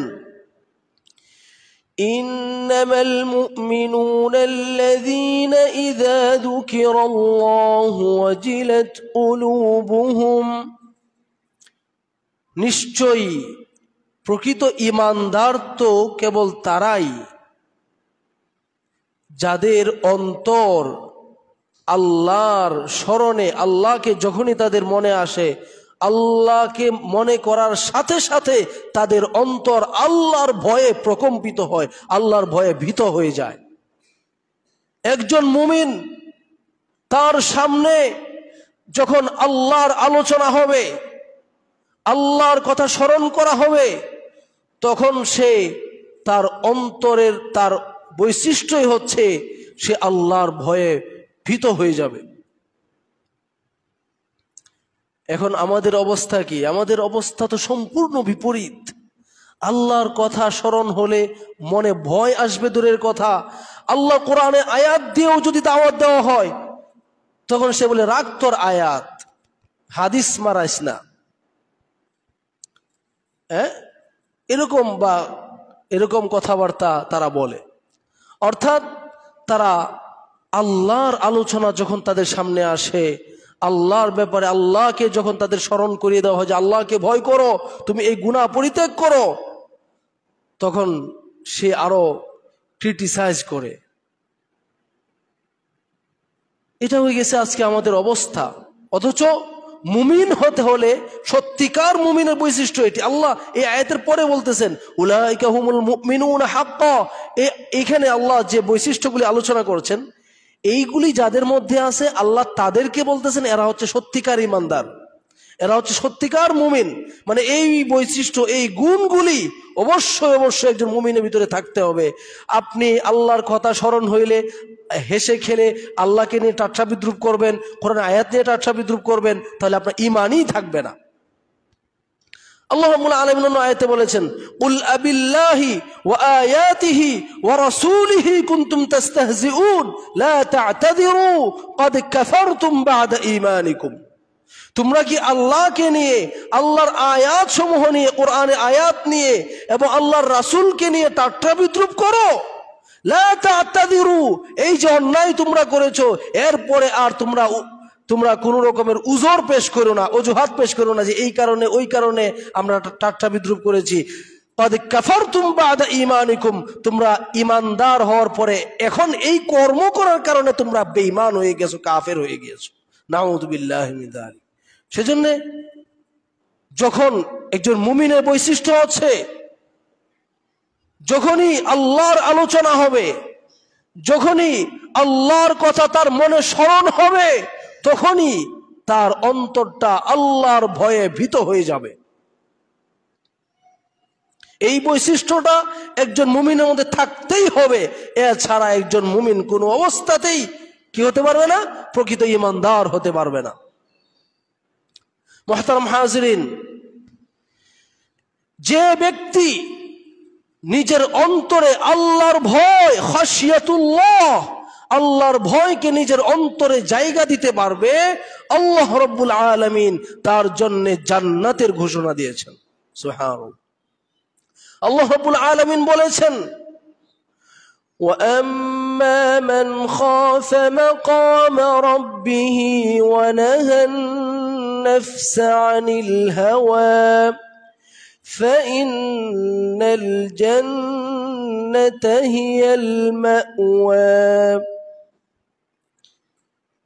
যে ব্যক্তি আল্লাহর সামনে দাঁড়িয়ে হিসাব দিতে হবে, নিজের জীবনে কি কি করেছে না করেছে, এটা হিসাব দিতে হবে, এইটার ভয় যে ব্যক্তি নিজের অন্তরে লালন করবে এবং নিজের নাফসকে, নিজের মনকে সব রকমের শরীয়ত বিরোধী কাজকর্ম থেকে হেফাজত করবে, আল্লাহ রাব্বুল আলামিন বলেছেন ফাইন্নাল জান্নাতা হিয়াল মাওয়া, ওই ব্যক্তির ঠিকানা হবে, ওই ব্যক্তির আশ্রয়স্থল হবে জান্নাত।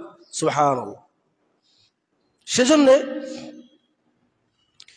আল্লাহকে ভয় করা, নিজের যখনই আল্লাহর কথা মনে হবে আল্লাহর ভয় নিজের অন্তরে স্থান দেওয়া, আল্লাহর ভয় নিজের অন্তরে জাগ্রত করা, আল্লাহর ভয়ে ভীত হওয়া, এটা হচ্ছে একজন মুমিনের বৈশিষ্ট্য।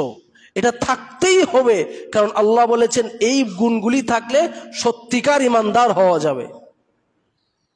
মুহতারাম হাজিরিন, শুধু তাই নয়, সূরা আর রহমানের মধ্যে আল্লাহ বলেছেন ওয়ালিমান খাফা মাকাম রাব্বিহি জান্নাতান,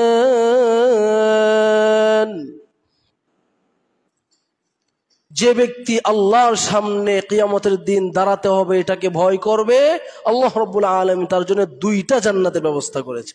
সুবহানাল্লাহ, 2টা জান্নাতের ব্যবস্থা করেছে।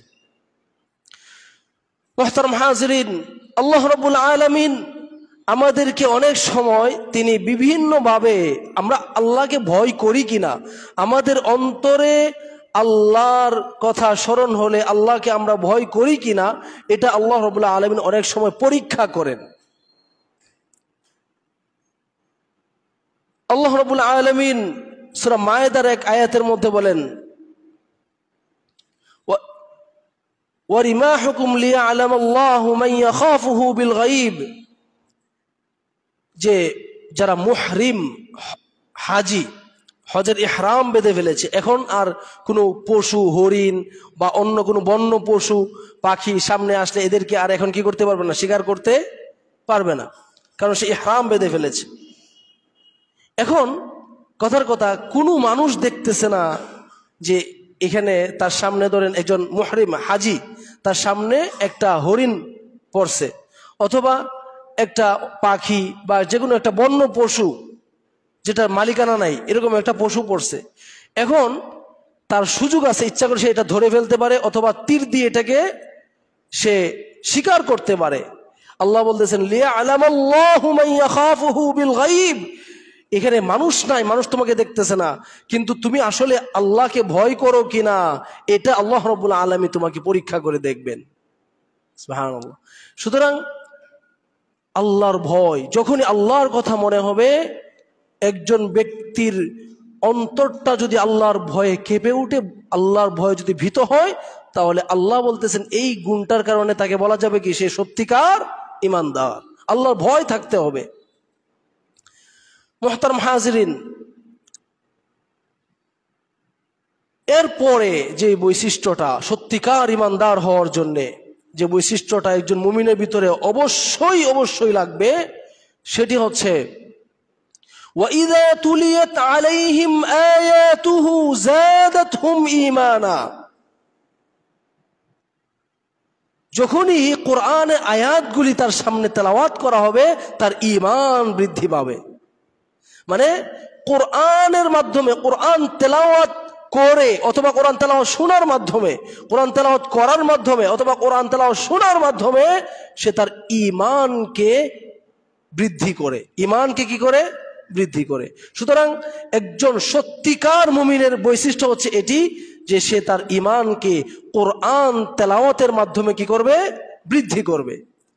এখন আমাদের অবস্থা তো হচ্ছে আমরা কোরআন এখন ধরেই দেখি না। আমাদের মানে অবস্থাটা ছোট কালে দেখতাম মুরব্বীরা, বুড়া যারা ছিল তারা সকালবেলা বা বিভিন্ন সময় তারা কোরআন পড়তো।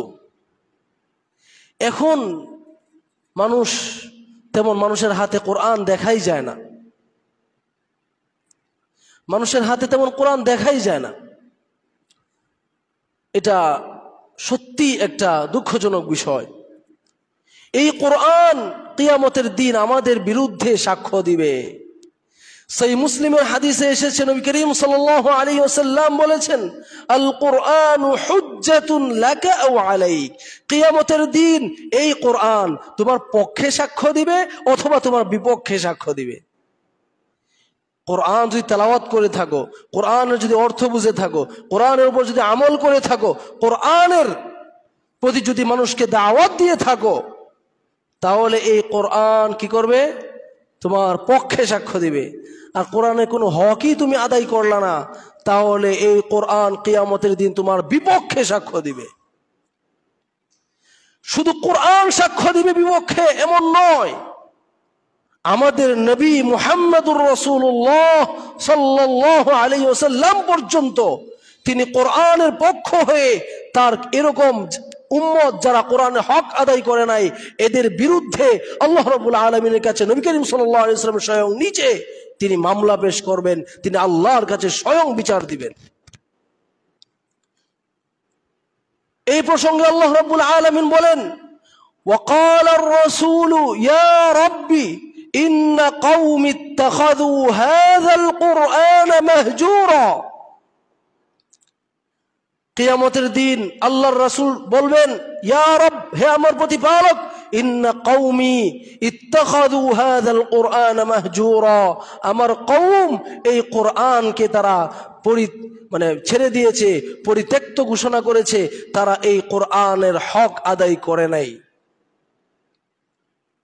এভাবে নবী করিম সাল্লাল্লাহু আলাইহি ওয়াসাল্লাম নিজে আল্লাহর কাছে বিচার দিবেন। সেজন্য ইমানদারদের বৈশিষ্ট্য কি বললাম? আয়াতের মধ্যে আসছে তারা কোরআন তেলাওয়াতের মাধ্যমে নিজেদের ঈমানকে কি করবে? বৃদ্ধি করবে। এখন এক শ্রেণীর লোক বের হয়েছে, তারা বলে কোরআন বুঝতেই হবে না, কোরআন শুধু বুঝবে ঠাকুররা, শুধু আলেমরা কোরআন বুঝবে, জনসাধারণরা কেউ কি করবে না? কোরআন বুঝবে না। ও তোমরা মূর্খ থাকো, আমরা যে ফতোয়া দেব শুধু তোমরা গিলবা, আমরা যে ফতোয়া দেব শুধু ওইটা মানবা, আর তোমরা জীবনে কোরআন ধরে দেখবা না, কারণ কোরআন বুঝতে হলে অনেক কিছু মুস্তাহিদ হতে হবে বা অমুক তমুক এরকম কথাবার্তা বলে। আসলে এটা হচ্ছে শয়তানের সম্পূর্ণরূপে শয়তানি একটা ধোঁকা। নবী করিম সাল্লাল্লাহু আলাইহি ওয়াসাল্লাম কোন সাহাবী ইমানদার হওয়ার পরে, কাফের থেকে ইমানদার হওয়ার পরে তাকে বলতেন, তুমি এই শাস্ত্রে পণ্ডিত হও, ওই শাস্ত্রে পণ্ডিত, ওই শাস্ত্রে পণ্ডিত হও। মোটামুটি আরবি ভাষা বুঝলেই সে কোরআন বুঝবে। তার জন্য একেবারে নাহু সরফে একেবারে ব্যুৎপত্তি অর্জন করতে হবে এমন কোনো কি নাই, শর্ত নাই। তো এর মধ্যে এটার বলে বলে তারা মানুষকে কোরআন থেকে সরাতে চায়। তারা এমন কথাও বলে যে কোরআন বুঝার দরকার নেই, কোরআন বুঝার এটা কোনো গুরুত্বপূর্ণ বিষয় না, এরকম বলে। অথচ আপনি দেখেন এখানে আল্লাহ কি বলতেছেন, তারা কোরআন তেলাওয়াতের মাধ্যমে তাদের ঈমানকে বৃদ্ধি করে। এখন আপনি যদি তুতা পাখির মতো সারাদিন কোরআন তেলাওয়াত করেন, আপনার ঈমান বৃদ্ধি পাবে? আপনি কিছু না বুঝলে আপনার ঈমান কিভাবে বৃদ্ধি পাবে? আপনি কিছুই না বুঝেন, ঈমান বৃদ্ধি পায় কিভাবে? এখানে আপনি আল্লাহ যেগুলি বলতেছেন এগুলি যখন বুঝবেন, জান্নাতের আশা, জাহান্নামের ভয়, এগুলি যখন আপনার অন্তরে ঢুকতে থাকবে, বুঝতে থাকবেন, ঢুকতে থাকবে, এভাবে আপনার ইমানটা কি হবে? বৃদ্ধি পাবে। এখন সারাক্ষণ আপনি শুধু বুঝেন না পড়েন, বুঝেন না পড়েন, এভাবে কি ইমান বৃদ্ধি পাবে? ইমান বৃদ্ধি পাবে না। কোরআন তেলাওয়াতের মাধ্যমে নিজেদের ইমানকে বৃদ্ধি করতে হবে। মুহতারাম হাজিরিন, সেজন্য কোরআনের যে হকগুলি রয়েছে সেগুলির প্রতি আমাদের মনোনিবেশ করতে হবে, কোরআন তেলাওয়াত করতে হবে। মুহতারাম হাজিরিন, এরপরে যে বৈশিষ্ট্যটা ইমানদারদের মধ্যে থাকা অত্যন্ত জরুরি, সেটা হচ্ছে আল্লাহর প্রতি, ওয়া আলা রাব্বিহিম ইয়াতাওয়াক্কালুন। তারা, ইমানদারদের বৈশিষ্ট্য হচ্ছে, সত্যিকার ইমানদার যারা, তাদের বৈশিষ্ট্য হচ্ছে তারা কেবলমাত্র তাদের রবের উপরই তাওয়াক্কুল করে, আর কারো উপর তাওয়াক্কুল করে না। তাওয়াক্কুল দুই জিনিসের সমষ্টি। তাওয়াক্কুল কয় জিনিসের সমষ্টি? দুইটা জিনিস হইলে তাওয়াক্কুল, একটা না থাকলে এটাকে ভণ্ডামি বলে। তাই তাওয়াক্কুল আমার দুটা জিনিস লাগবে। একটা হচ্ছে আল্লাহর উপর সম্পূর্ণ ঈমান, যে আমি যে এই কাজটা করতেছি এটা আল্লাহ চাইলে হবে, নয়তো হবে না, এই ঈমানটা থাকতে হবে। দ্বিতীয়ত আমাকে চেষ্টাও করতে হবে যে আল্লাহ কি আসলে আমার তকদিরে এটা রেখেছেন কিনা, চেষ্টাটাও করতে হবে। এই দুইটার সমন্বয় হচ্ছে তাওয়াক্কুল। কিন্তু কেউ যদি বলে যে তকদিরে থাকলে তো হবেই, তকদিরে থাকলে তো আমি জান্নাতে যাবই, তাই সালাত টালাত কিছু পড়ার দরকার নেই, এরকম অনেক মানুষ আছে। বিশেষ করে মাজার পূজারী যারা আছে, এরা সালাত পড়ে না, এই ভণ্ডবীরগুলো, আর বলে কি আল্লাহ তকদিরে রেখে, যদি আমার কপালে আল্লাহ লিখে রাখেন জান্নাত, তাহলে আমি জান্নাতে যাবই, সালাত পড়লেও যাবো না পড়লেও যাবো। নাউজুবিল্লাহ। চিন্তা করে, তাহলে এগুলি কি তাওয়াক্কুল বলে? ভণ্ডামি বলে এগুলাকে। মুহতারাম হাজিরিন, তাওয়াক্কুল কিরকম সেটা নবী করিম সাল্লাল্লাহু আলাইহি ওয়াসাল্লাম তিনি আমাদেরকে শিখিয়েছেন। সুনানে তিরমিজির মধ্যে হাসান সনদে যে হাদিস বর্ণিত হয়েছে, নবী করিম সাল্লাল্লাহু আলাইহি ওয়াসাল্লাম বলেছেন, লাউ আন্নাকুম তাতাওয়াক্কালুনা আলাল্লাহি হাক্কা তাওয়াক্কুলিহি লারাযাকাকুম কামা ইয়ারযুকুত তায়র তাগদু খিমাসা ওয়া তারুহু বিতানা। তোমরা যদি আল্লাহর উপর সত্যিকার যে তাওয়াক্কুল সেটা করতে, তাহলে আল্লাহ রাব্বুল আলামিন তোমাদেরকে রিজিক দিতেন সেভাবে যেভাবে পাখিকে রিজিক দেন। তাহলে বোঝা গেল পাখি আল্লাহর উপরে তাওয়াক্কুল করে, পাখি সত্যিকার তাওয়াক্কুলটা করে। এখন পাখি সত্যিকার তাওয়াক্কুলটা কিভাবে করে? তাগদু খিমাসা ওয়া তারুহু বিতানা। সে সকালবেলা নিজের বাসা থেকে খালি পেটে রওনা দেয়, বিকেল বেলা ভরা পেটে বাসায় ফিরে আসে। এটা হচ্ছে পাখির তাওয়াক্কুল। সে কি এটা বলতেছে, এই আল্লাহ খাওয়াইলে, আল্লাহ তকদিরে যদি আমার লিখে রাখে খাও, তাহলে আমি খাবোই, বাসায় বসে থাকি, আমার বের হওয়ার দরকার নেই, পাখি এটা বলতেছে না। সে কি করতেছে? সকালবেলা খালি পেটে বাসা থেকে রওনা দিচ্ছে, এরপর বিকেল বেলা সারাদিন পরিশ্রম করে খেয়ে আবার বাসায় ফিরে আসতেছে। তাহলে এই পাখির কাছ থেকে আমাদের কি শিখতে হবে? তাওয়াক্কুল শিখতে হবে, যে সম্পূর্ণ ভরসা থাকবে আল্লাহর উপর, যে আমার এই কাজটা এটা হতেও পারে, না হতে পারে, আল্লাহ তাকদীরে রাখলে হবে, নয়তো হবে না, কিন্তু চেষ্টাটা করা এটা আমার দায়িত্ব, তাই আমি চেষ্টা করছি। চেষ্টা বাদ দিয়ে তাওয়াক্কুল করলে সেটা হবে না। মুহতারাম হাজিরিন, এই তাওয়াক্কুল ছাড়া কেউ ইমানদার হতে পারবে না। ইমানদার হওয়ার জন্য শর্ত হচ্ছে তাওয়াক্কুল করা। আল্লাহ রাব্বুল আলামিন বলেছেন যে ওয়া আলাল্লাহি ফাতাওয়াক্কালু ইন কুনতুম মুমিনিন, যদি তোমরা ইমানদার হয়ে থাকো তাহলে একমাত্র আল্লাহর উপর তাওয়াক্কুল করো। আর যে ব্যক্তি আল্লাহর উপর তাওয়াক্কুল করবে, আল্লাহ রাব্বুল আলামিন তার জন্য যথেষ্ট হয়ে যাবে। আল্লাহ রাব্বুল আলামিন বলেন, ওয়া মান ইয়াতাওয়াক্কাল আলাল্লাহি ফাহুয়া হাসবুহ, যে ব্যক্তি আল্লাহর উপর তাওয়াক্কুল করবে, আল্লাহ রাব্বুল আলামিন তার জন্য নিজেই যথেষ্ট হয়ে যাবেন। সেই জন্যে প্রকৃত ইমানদারদের বৈশিষ্ট্য হচ্ছে তারা সব সময় কি করবে? আল্লাহর উপর তাওয়াক্কুল করবে। এই তাওয়াক্কুলের কারণে আমরা অনেক চিন্তা পেরেশানি থেকে দূরে থাকতে পারি। একটা গুরুত্বপূর্ণ কাজ যেটা আপনার খুব আশা ছিল হবে, হয় নাই, এখন আপনি এখানে সান্ত্বনা পাবেন যে আল্লাহ আমার তকদিরে এটা লিখেন নাই। আর যদি আপনি তাওয়াক্কুল না থাকে, তখন আপনি পেরেশানিতে আক্রান্ত হয়ে যাবেন, কেন কাজটা হইল না, কেন হইল না। সেজন্য তাওয়াক্কুলটা মুমিনের জীবনে অত্যন্ত জরুরি এবং সত্যিকার ইমানদার হওয়ার জন্য অত্যন্ত জরুরি। মুহতারাম হাজিরিন, এরপরে আল্লাহ রাব্বুল আলামিন এই যে তিনটা বিষয়, একটা হচ্ছে আল্লাহর স্মরণ আসার সাথে সাথে তার অন্তর কি হবে? ভয়ে ভীত হয়ে যাবে সত্যিকার ইমানদারের। এরপরে হচ্ছে সে কোরআন তেলাওয়াতের মাধ্যমে নিজের ঈমানকে বৃদ্ধি করবে, এরপরে আল্লাহর উপরে তাওয়াক্কুল করবে। এরপরে আল্লাহ বলতেছেন উলাইকা হুমুল মুমিনুনা হাক্কা, এরাই হচ্ছে প্রকৃত ঈমানদার, এরাই হচ্ছে সত্যিকার ঈমানদার। তো তাদের জন্য পুরস্কার কি? লাহুম দারাজাতুন ইনদা রাব্বিহিম, এই সব গুণে গুণান্বিত ঈমানদারদের জন্য আল্লাহ রাব্বুল আলামিনের কাছে রয়েছে মহা মর্যাদা, অনেক মর্যাদা তাদের জন্য রয়েছে। ওয়া মাগফিরা, এবং আল্লাহর কাছে তাদের জন্য ক্ষমা রয়েছে। আল্লাহ রাব্বুল আলামিন এই গুণে গুণান্বিত ঈমানদারদেরকে কিয়ামতের দিন মাফ করে দিবেন। সুবহানাল্লাহ। ওয়া আজরুন কাবীর, এবং আল্লাহর কাছে মহা প্রতিদান তাদের জন্য রয়েছে।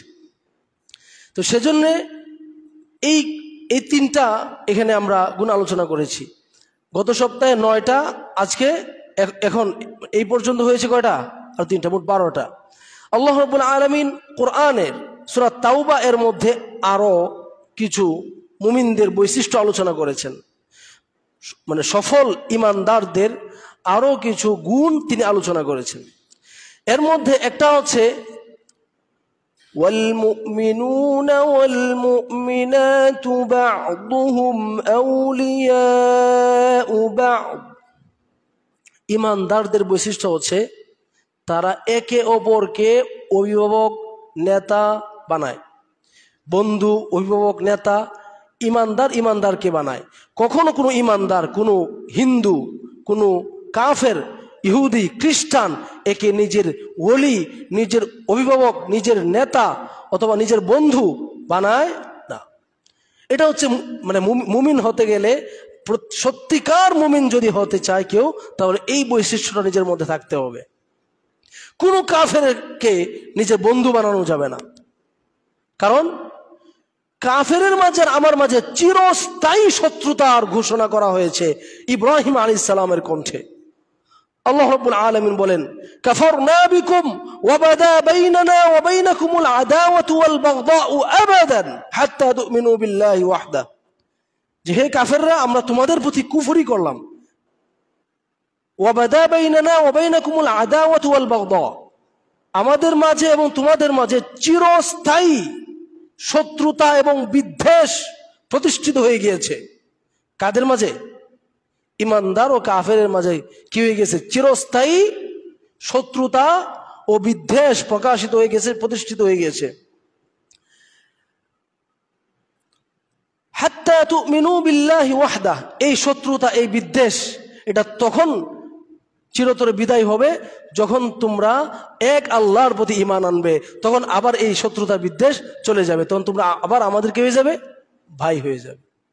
তো সেজন্যে মুমিনদের বৈশিষ্ট্য হচ্ছে তারা কি করবে না, কোনো অবস্থাতেই কোনো কাফেরকে নিজেদের বন্ধু, নিজেদের অভিভাবক, নিজেদের নেতা বানাবে না। যদি কেউ বানায়, আল্লাহ বলেছেন ওয়ামান ইয়াতাওয়াল্লাহু মিনকুম ফাইন্নাহু মিনহুম, যে ব্যক্তি তাদেরকে অভিভাবক, নেতা বানাবে, বন্ধু বানাবে, সে তাদের অন্তর্ভুক্ত হয়ে যাবে।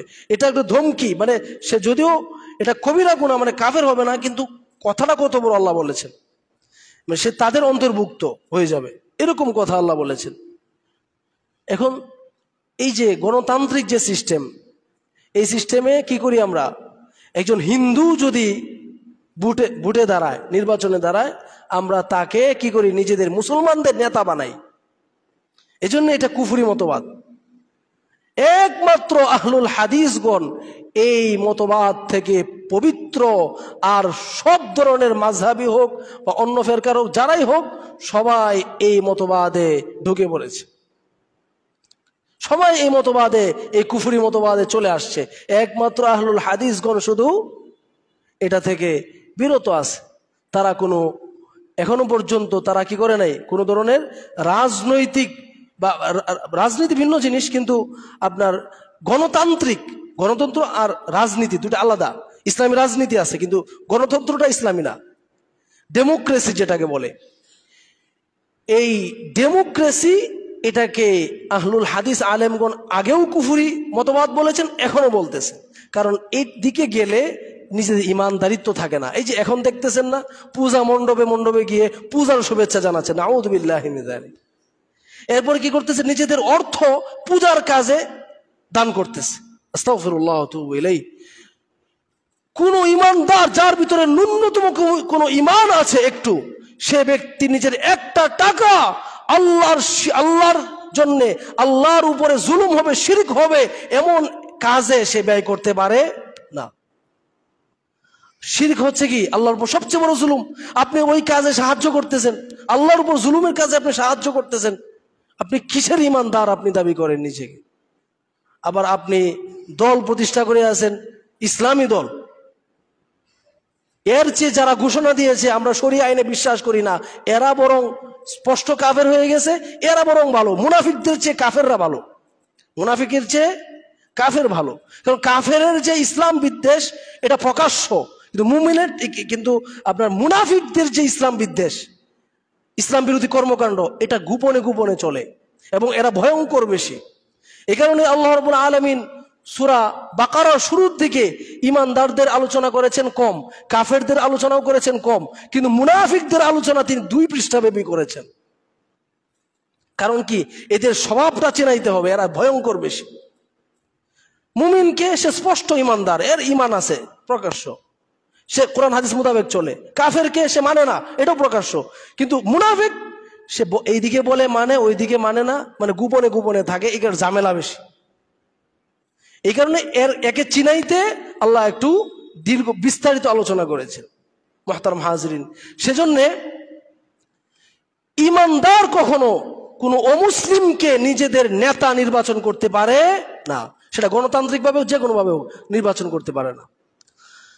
মুহতারাম হাজিরিন, এখন কেউ বলতে পারে তাহলে কি আমরা অমুসলিমদেরকে হত্যা করা শুরু করে দিব, এটা ইসলামের বৈশিষ্ট্য? না। ইসলামে কাফের 2 ধরনের। এক ধরনের হচ্ছে হারবি, যারা সব সময় আমাদের বিরুদ্ধে যুদ্ধে লিপ্ত, এদেরকে মারার কথা আসছে, এরা আমাদের সাথে যুদ্ধ ঘোষণা করেছে। আরেক ধরনের কাফের আছে, এদের সাথে ভালো আচরণ আপনি করার অনুমতি আছে, এটা হচ্ছে মুআহাদ বলা হয় বা জিম্মি বলা হয়। এই ধরনের কাফের যারা আমাদের বিরুদ্ধে যুদ্ধে লিপ্ত নাই, এদের সাথে ভালো আচরণ করা জায়েজ আছে। নবী করিম সাল্লাল্লাহু আলাইহি ওয়াসাল্লাম এক ইহুদির কাছ থেকে তিনি তার যে বল্লম বর্ষা সেটা বন্ধক রেখে তার কাছ থেকে তিনি ব্যবসা বাণিজ্য করেছেন। অমুসলিমদের সাথে ব্যবসা বাণিজ্য জায়েজ আছে, কিন্তু তাকে বন্ধু বানায় নেওয়া, তাকে নেতা বানায় নেওয়া, আমার অভিভাবক সে, এইরকম বানায় নেওয়া এটা জায়েজ নাই। এমন কি সে নিজের আপন বাপ হইলেও সে আপনার অভিভাবক না। কথার কথা, বাপ এবং পিতা পুত্র দুজন হিন্দু ছিল, ছেলে কি হয়ে গেছে, মুসলিম হয়ে গেছে। এখন ইসলামী শরীয়ত মোতাবেক এই ছেলে ওই বাপের কাছ থেকে একটু সম্পদও পাবে না, একটু সম্পদও পাবে না। একেবারে সম্পর্ক ছিন্ন, মানে সম্পর্ক ছিন্ন বলতে আত্মীয়তা সম্পর্ক ওইটা আছে, ওইটা কাফের অবস্থায় থাকবে, কিন্তু ইমানের যে সম্পর্ক এটা শেষ, দিনই যে সম্পর্ক এটা শেষ। এখন আর সে নিজের বাপকে নিজের বন্ধু বলতে পারবে না, নিজের বাপকে নিজের অভিভাবক বলতে পারবে না। কথা কথা, নিজের মেয়ে যদি হয়, হিন্দুর মেয়ে ইসলাম গ্রহণ করছে, এখন এই মেয়ে তার বাবাকে অভিভাবক দাঁড় করিয়ে বিয়ে শাদী করতে পারবে না। মেয়ের বিয়ের জন্য তো বাবা লাগে, কিন্তু এই মেয়েটা তার বাবাকে অভিভাবক হিসাবে আনতে পারবে না। এই বাবার সাথে তার আর কোনো কি নাই, মানে দিনই কোনো সম্পর্ক নাই। এখানে তাকে কি করতে হবে? রাষ্ট্রপ্রধান যে আছে তাকে অভিভাবক বানাইতে হবে, অথবা এলাকার যে মানে আপনার কি বলে যে প্রধান আছে তাকে, অথবা মানে এরকম একজনকে অভিভাবক বানিয়ে সে বিবাহ শাদী করতে পারবে। কিন্তু তার বাপ আর অভিভাবক হিসেবে চলবে না, যেহেতু সে অমুসলিম। তাহলে দেখেন, যেখানে নিজের বাপ অমুসলিম হইলে তাকে নেতা বানানো যায় না, অভিভাবক বানানো যায় না, এই জায়গায় যে আপনার বাপ না শুধু নির্বাচনে দাঁড়াইছে তারে আপনি নেতা বানিয়ে দিচ্ছেন, কত বড় নিকৃষ্ট কাজ করতেছেন। ইসলামের ইতিহাসে এমন কোন নজির আছে যে রাসূল সাল্লাল্লাহু আলাইহি সাল্লাম তিনি কোনো কাফেরকে মুসলিমদের নেতা বানাইছেন? আবু বকর রাদিয়াল্লাহু জামানায় তিনি কোনো কাফেরকে কোনো প্রদেশের দায়িত্ব দিয়েছেন, নেতা বানাইছেন, এমন কোন নজির আছে? ওমর, ওসমান, আলী, মুআবিয়া, হাসান, আরো যারা ইসলামী রাষ্ট্র পরিচালনা করেছেন সাহাবায়ে কেরামদের মধ্য থেকে, তাদের কেউ কোনোদিন কোনো মুসলিমকে মুসলিমদের নেতা বানাইছেন এমন কোন নজির আছে? তারা তো দিচ্ছে কি আপনার হিন্দু ইসলামী জামাত বা আপনার বৌদ্ধ খ্রিস্টান ইসলামী দল, এরকম কথাবার্তা তারা বলতেছে। আমি নাম বললাম না, এরকম করছে। কিন্তু এগুলি হচ্ছে কি আসলে জনগণকে ধোঁকা দেওয়া। মুহতারাম হাজরিন, তাহলে আল মুমিনুনা ওয়াল মুমিনাতু বা'দুহুম আউলিয়াউ বা'দ, মুমিনদের বৈশিষ্ট্য হচ্ছে তারা কি করবে? একে অপরকে নিজেদের নেতা, অভিভাবক, বন্ধু বানাবে। এছাড়া অন্য কোনো ধর্মের কাউকে সে এরকম বানাতে পারে না, সে বাপ হইলেও বানাতে পারবে না। তবে এখানে সে অমুসলিমরা যদি তার বিরুদ্ধে যুদ্ধে লিপ্ত না থাকে, এরকম অমুসলিমের সাথে আপনি ভালো আচরণ, লেনদেন এগুলি করতে পারবেন। মুহতারাম হাজিরিন, এরপরে যে মুমিনদের যে বৈশিষ্ট্য সেটা হচ্ছে ইয়ামুরুনা বিল মারুফ ওয়া ইয়ানহাউনা আনিল মুনকার। তারা কি করে? তারা মানুষকে সৎ কাজের আদেশ করে, অসৎ কাজ থেকে নিষেধ করে। এটা ইসলামের একটা গুরুত্বপূর্ণ দায়িত্ব ইমানদারদের উপর। এমনকি আমাদেরকে এই দায়িত্ব দিয়েই পৃথিবীতে প্রেরণ করা হয়েছে যে আমরা সৎ কাজে আদেশ করবো, অসৎ কাজে নিষেধ করবো। আল্লাহ রাব্বুল আলামিন বলেছেন, কুনতুম খায়রা উম্মাতিন উখরিজাত লিন-নাস, তোমরা হচ্ছে সর্বশ্রেষ্ঠ জাতি। আল্লাহ মুমিনদেরকে, মুসলিমদেরকে বলতেছেন তোমরা সর্বশ্রেষ্ঠ জাতি। উখরিজাত লিন-নাস, মানুষের কল্যাণের জন্য তোমাদেরকে সৃষ্টি করা হয়েছে, তোমাদেরকে বের করা হয়েছে। তোমাদের কাজ কি? তোমরা তা'মুরুনা বিল মারুফ, তোমরা মানুষকে ভালো ভালো কাজের আদেশ করবা, ওয়া তানহাউনা আনিল মুনকার, এবং খারাপ কাজ, কুকর্ম থেকে মানুষদেরকে নিষেধ করবা। এখন কোনটা খারাপ কোনটা ভালো সেটা নির্ধারিত হবে কিসের ভিত্তিতে? শরীয়তের ভিত্তিতে, কোরআনের ভিত্তিতে, হাদিসের ভিত্তিতে নির্ধারিত হবে। এবং সেই ভালো কাজের আদেশ করতে হবে, সেই মন্দ কাজ থেকে নিষেধ করতে হবে। যারা শুধু নিজে ভালো থাকে, রিস্ক এড়ানোর জন্যে ভালো কাজের আদেশ করে না, খারাপ কাজকে নিষেধ করে না, এদের জন্য জাহান্নাম অপেক্ষা করছে, এরা নাজাত পাবে না। অনেক মানুষ আছে না সমাজে, যে সমাজে এত বেদাত হচ্ছে, এত শিরিক হচ্ছে, এখন আমি যদি বলি তাহলে ঝামেলা হবে, বা আমাকে কিভাবে দেখে, তার শক্তি আছে, ইচ্ছা করলে সে নিজের হাত দিয়ে এটাকে প্রতিহত করতে পারে, অথবা সে একটা কথা বললেই সবাই এটা বন্ধ করে দিবে, এটা হুমকি দিলেই। সে কিছু করে না, সে সবার কাছে ভালো থাকতে চায়, সৎ কাজে আদেশ করে না, অসৎ কাজ থেকে নিষেধ করে না। এই রকম লোক যারা হবে, এদের জন্য কঠিন শাস্তির কথা কোরআন এবং হাদিসের মধ্যে আসছে। যারা এই কাজগুলি করবে, মানে সৎ কাজে আদেশ করবে না, অসৎ কাজে নিষেধ করবে না, এদের একটা উদাহরণ দিয়েছেন নবী করিম সাল্লাল্লাহু আলাইহি ওয়াসাল্লাম, সহিহ বুখারীতে আসছে। নবী করিম সাল্লাল্লাহু আলাইহি ওয়াসাল্লাম বলেন, মাসালুল কাইম আলা হুদুদিল্লাহি ওয়াল ওয়াকিই ফিহা, যারা আল্লাহর আদেশ, আল্লাহর শরীয়ত মেনে চলে, আর যারা আল্লাহর শরীয়তকে লঙ্ঘন করে চলে, এদের উদাহরণ হচ্ছে এরকম, কামাসালি কওমিন ইস্তাহামু ফি সাফিনাতিন, এটা হচ্ছে ওই রকম একটা দলের মতো, যে দলের লোকেরা তারা একটা জাহাজে ওঠার জন্য লটারি করছে। জাহাজটা 2 তলা বিশিষ্ট জাহাজ। এখন তারা উপর তলায় পানি আছে, নিচতলায় পানির ব্যবস্থা নাই। এখন তারা লটারি করতেছে কারা উপর তলায় উঠবে, কারা নিচতলায় থাকবে। সবাই চায় উপরে যাইতে, নিচতলায় থাকতে চায় না, যেহেতু নিচতলায় পানির ব্যবস্থা নাই। তো সেজন্য তারা লটারি করতেছে। فأصاب بعضهم أعلاها وبعضهم أسفلها, একদল উপর তলা পাইছে, আরেক দল নিচতলা পাইছে। পাওয়ার পরে فكان الذين في أسفلها, যারা জাহাজে নিচতলা পাইছে এরা বলতেছে, এরা যখন উপরের তলায় যায় ওই মানে লোকেরা বিরক্ত হয়। নিচতলা লোকেরা যখন পানি খাইতে উপরে যায় তখন তারা উপরের তলা লোকেরা বিরক্ত হয়। তো এখন বিরক্তি দেখে নিচতলা লোকেরা বলতেছে, তো এরা যেহেতু বিরক্ত হয় ওদের কাছে না গিয়া আমরা নিচে একটু ছিদ্র করে ফেলি। জাহাজ, আমরা যে নৌকা বা জাহাজ যেটা আছে ওটা নিচে আমরা কি করি, ছিদ্র করি, এখান থেকে আমরা পানি খাই। তখন নবী করিম সাল্লাল্লাহু আলাইহি ওয়াসাল্লাম বলতেছেন, ফাইন ইয়াতরুকুহুম ওয়া মা আরাদু হাউলা হালাকু জামিআন। এখন উপরের তলার লোকেরা যদি, এই যে এরা নিচতলার লোকেরা নিকৃষ্ট কাজ করতেছে, জাহাজ ছিদ্র করে দিতেছে, পানির জন্য জাহাজ ছিদ্র করে দিচ্ছে, উপরের তলার লোকেরা যদি এদেরকে বাধা না দেয়, যদি এভাবে রেখে দেয়, তাহলে সবাই ধ্বংস হয়ে যাবে, পানিতে ডুবে মারা যাবে। ওয়াইন আখাযু আলা আইদিহিম নাজাউ ওয়া নাজাউ জামিআ। আর উপরের তলার লোকেরা এখন যদি এদেরকে এসে হাত ধরে, এই এটা করতে পারবা না, হাত দিয়ে বাধা দেয়, তাহলে সবাই, তারা উপরের তলার লোকেরাও বেঁচে যাবে, সবাই বেঁচে যাবে। অন্যথায় এই যে মানে সে যদি এই অন্যায় কাজ থেকে যদি বাধা না দিত তাহলে কি হয়ে যেত, ধ্বংস হয়ে যেত। নবী সাল্লাল্লাহু আলাইহি ওয়াসাল্লাম এটা বুঝাতে চাইলেন যে যে সমাজে মানুষদের মধ্যে সৎ কাজের আদেশ এবং অসৎ কাজের নিষেধ থাকবে ওই সমাজটা ধ্বংস হবে না। আর যে সমাজে সৎ কাজের আদেশ অসৎ কাজের নিষেধ থাকবে না ওই সমাজ ধ্বংস হয়ে যাবে।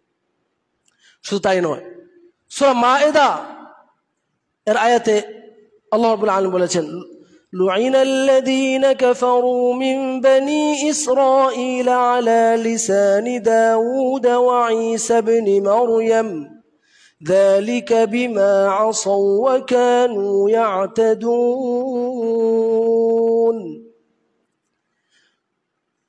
দাউদ আলাইহিস সালাম এবং ঈসা আলাইহিস সালাম সীমা লঙ্ঘনকারী যারা, এদের বিরুদ্ধে বিদ্রোহ করেছেন। এরা কারা? এরা কিভাবে সীমা লঙ্ঘন করেছে? এরা নিজেরা ভালো ছিল, নিজেরা সহিহ আকীদা শুধু লালন করত, দাওয়াত দিত না, মানে এরা নিজেরা ভালো ছিল। কিন্তু কানু, এদেরকে লানত প্রাপ্ত হওয়ার মূল কারণ কি? কানু লা ইয়াতানাহাউনা আন মুনকারিন ফাআলু লাবিসা মা কানু ইয়াফআলুন। তারা, মানুষেরা যে অন্যায় কাজ করতো এটা থেকে তারা একে অপরকে কি দিত না, বাধা দিত না। তারা কত না নিকৃষ্ট কাজ করত। আল্লাহ বলতেছেন, মানে অসৎ কাজে বাধা না দেওয়াটা নিকৃষ্ট কাজ, সৎ কাজে আদেশ না দেওয়াটা নিকৃষ্ট কাজ। তো সেজন্যে এটা মুসলিম উম্মার উপর অত্যন্ত জরুরি যে তারা কি করবে, সৎ কাজে আদেশ করবে এবং অসৎ কাজ দেখলে সেখান থেকে তারা নিষেধ করবে। আর এই কাজটা করতে গেলে বিপদ আসবে। লুকমান আলাইহিস সালাম তার সন্তানকে এগুলি বলেছেন, ইয়া বুনাইয়া আকিমিস সালাহ ওয়া'মুর বিল মা'রুফ ওয়া নাহি আনিল মুনকার, হে আমার আদরের ছেলে, তুমি সালাত পড়ো এবং মানুষকে সৎ কাজে আদেশ করো এবং মানুষকে অসৎ কাজ থেকে নিষেধ করো। ওয়াসবির আলা মা আসাবাক, এই কাজ করতে গেলে তোমার উপর বিপদ আসবে। স্বাভাবিক, যারাই মানুষকে ভালো কাজে আদেশ করবে, খারাপ কাজ থেকে নিষেধ করবে। ধরেন কথার কথা, দোকানের মধ্যে অশ্লীল সিনেমা চলতেছে অথবা অশ্লীল আপনার কি চলতেছে, গান চলতেছে, আপনি যদি গিয়ে এখানে বাধা দেন, বলেন ভাই এটা বন্ধ করলে ভালো হয়, এটা অনেক গুনাহের কাজ, তখন এখানে আপনাকে কষ্ট দিবে, কথা দিয়ে কষ্ট দিবে অথবা মারধরও করতে পারে। ওয়াসবির আলা মা আসাবাক, এই সৎ কাজের আদেশ এবং অসৎ কাজে নিষেধ করতে গেলে তোমার উপর যে মুসিবত আসবে ওইটার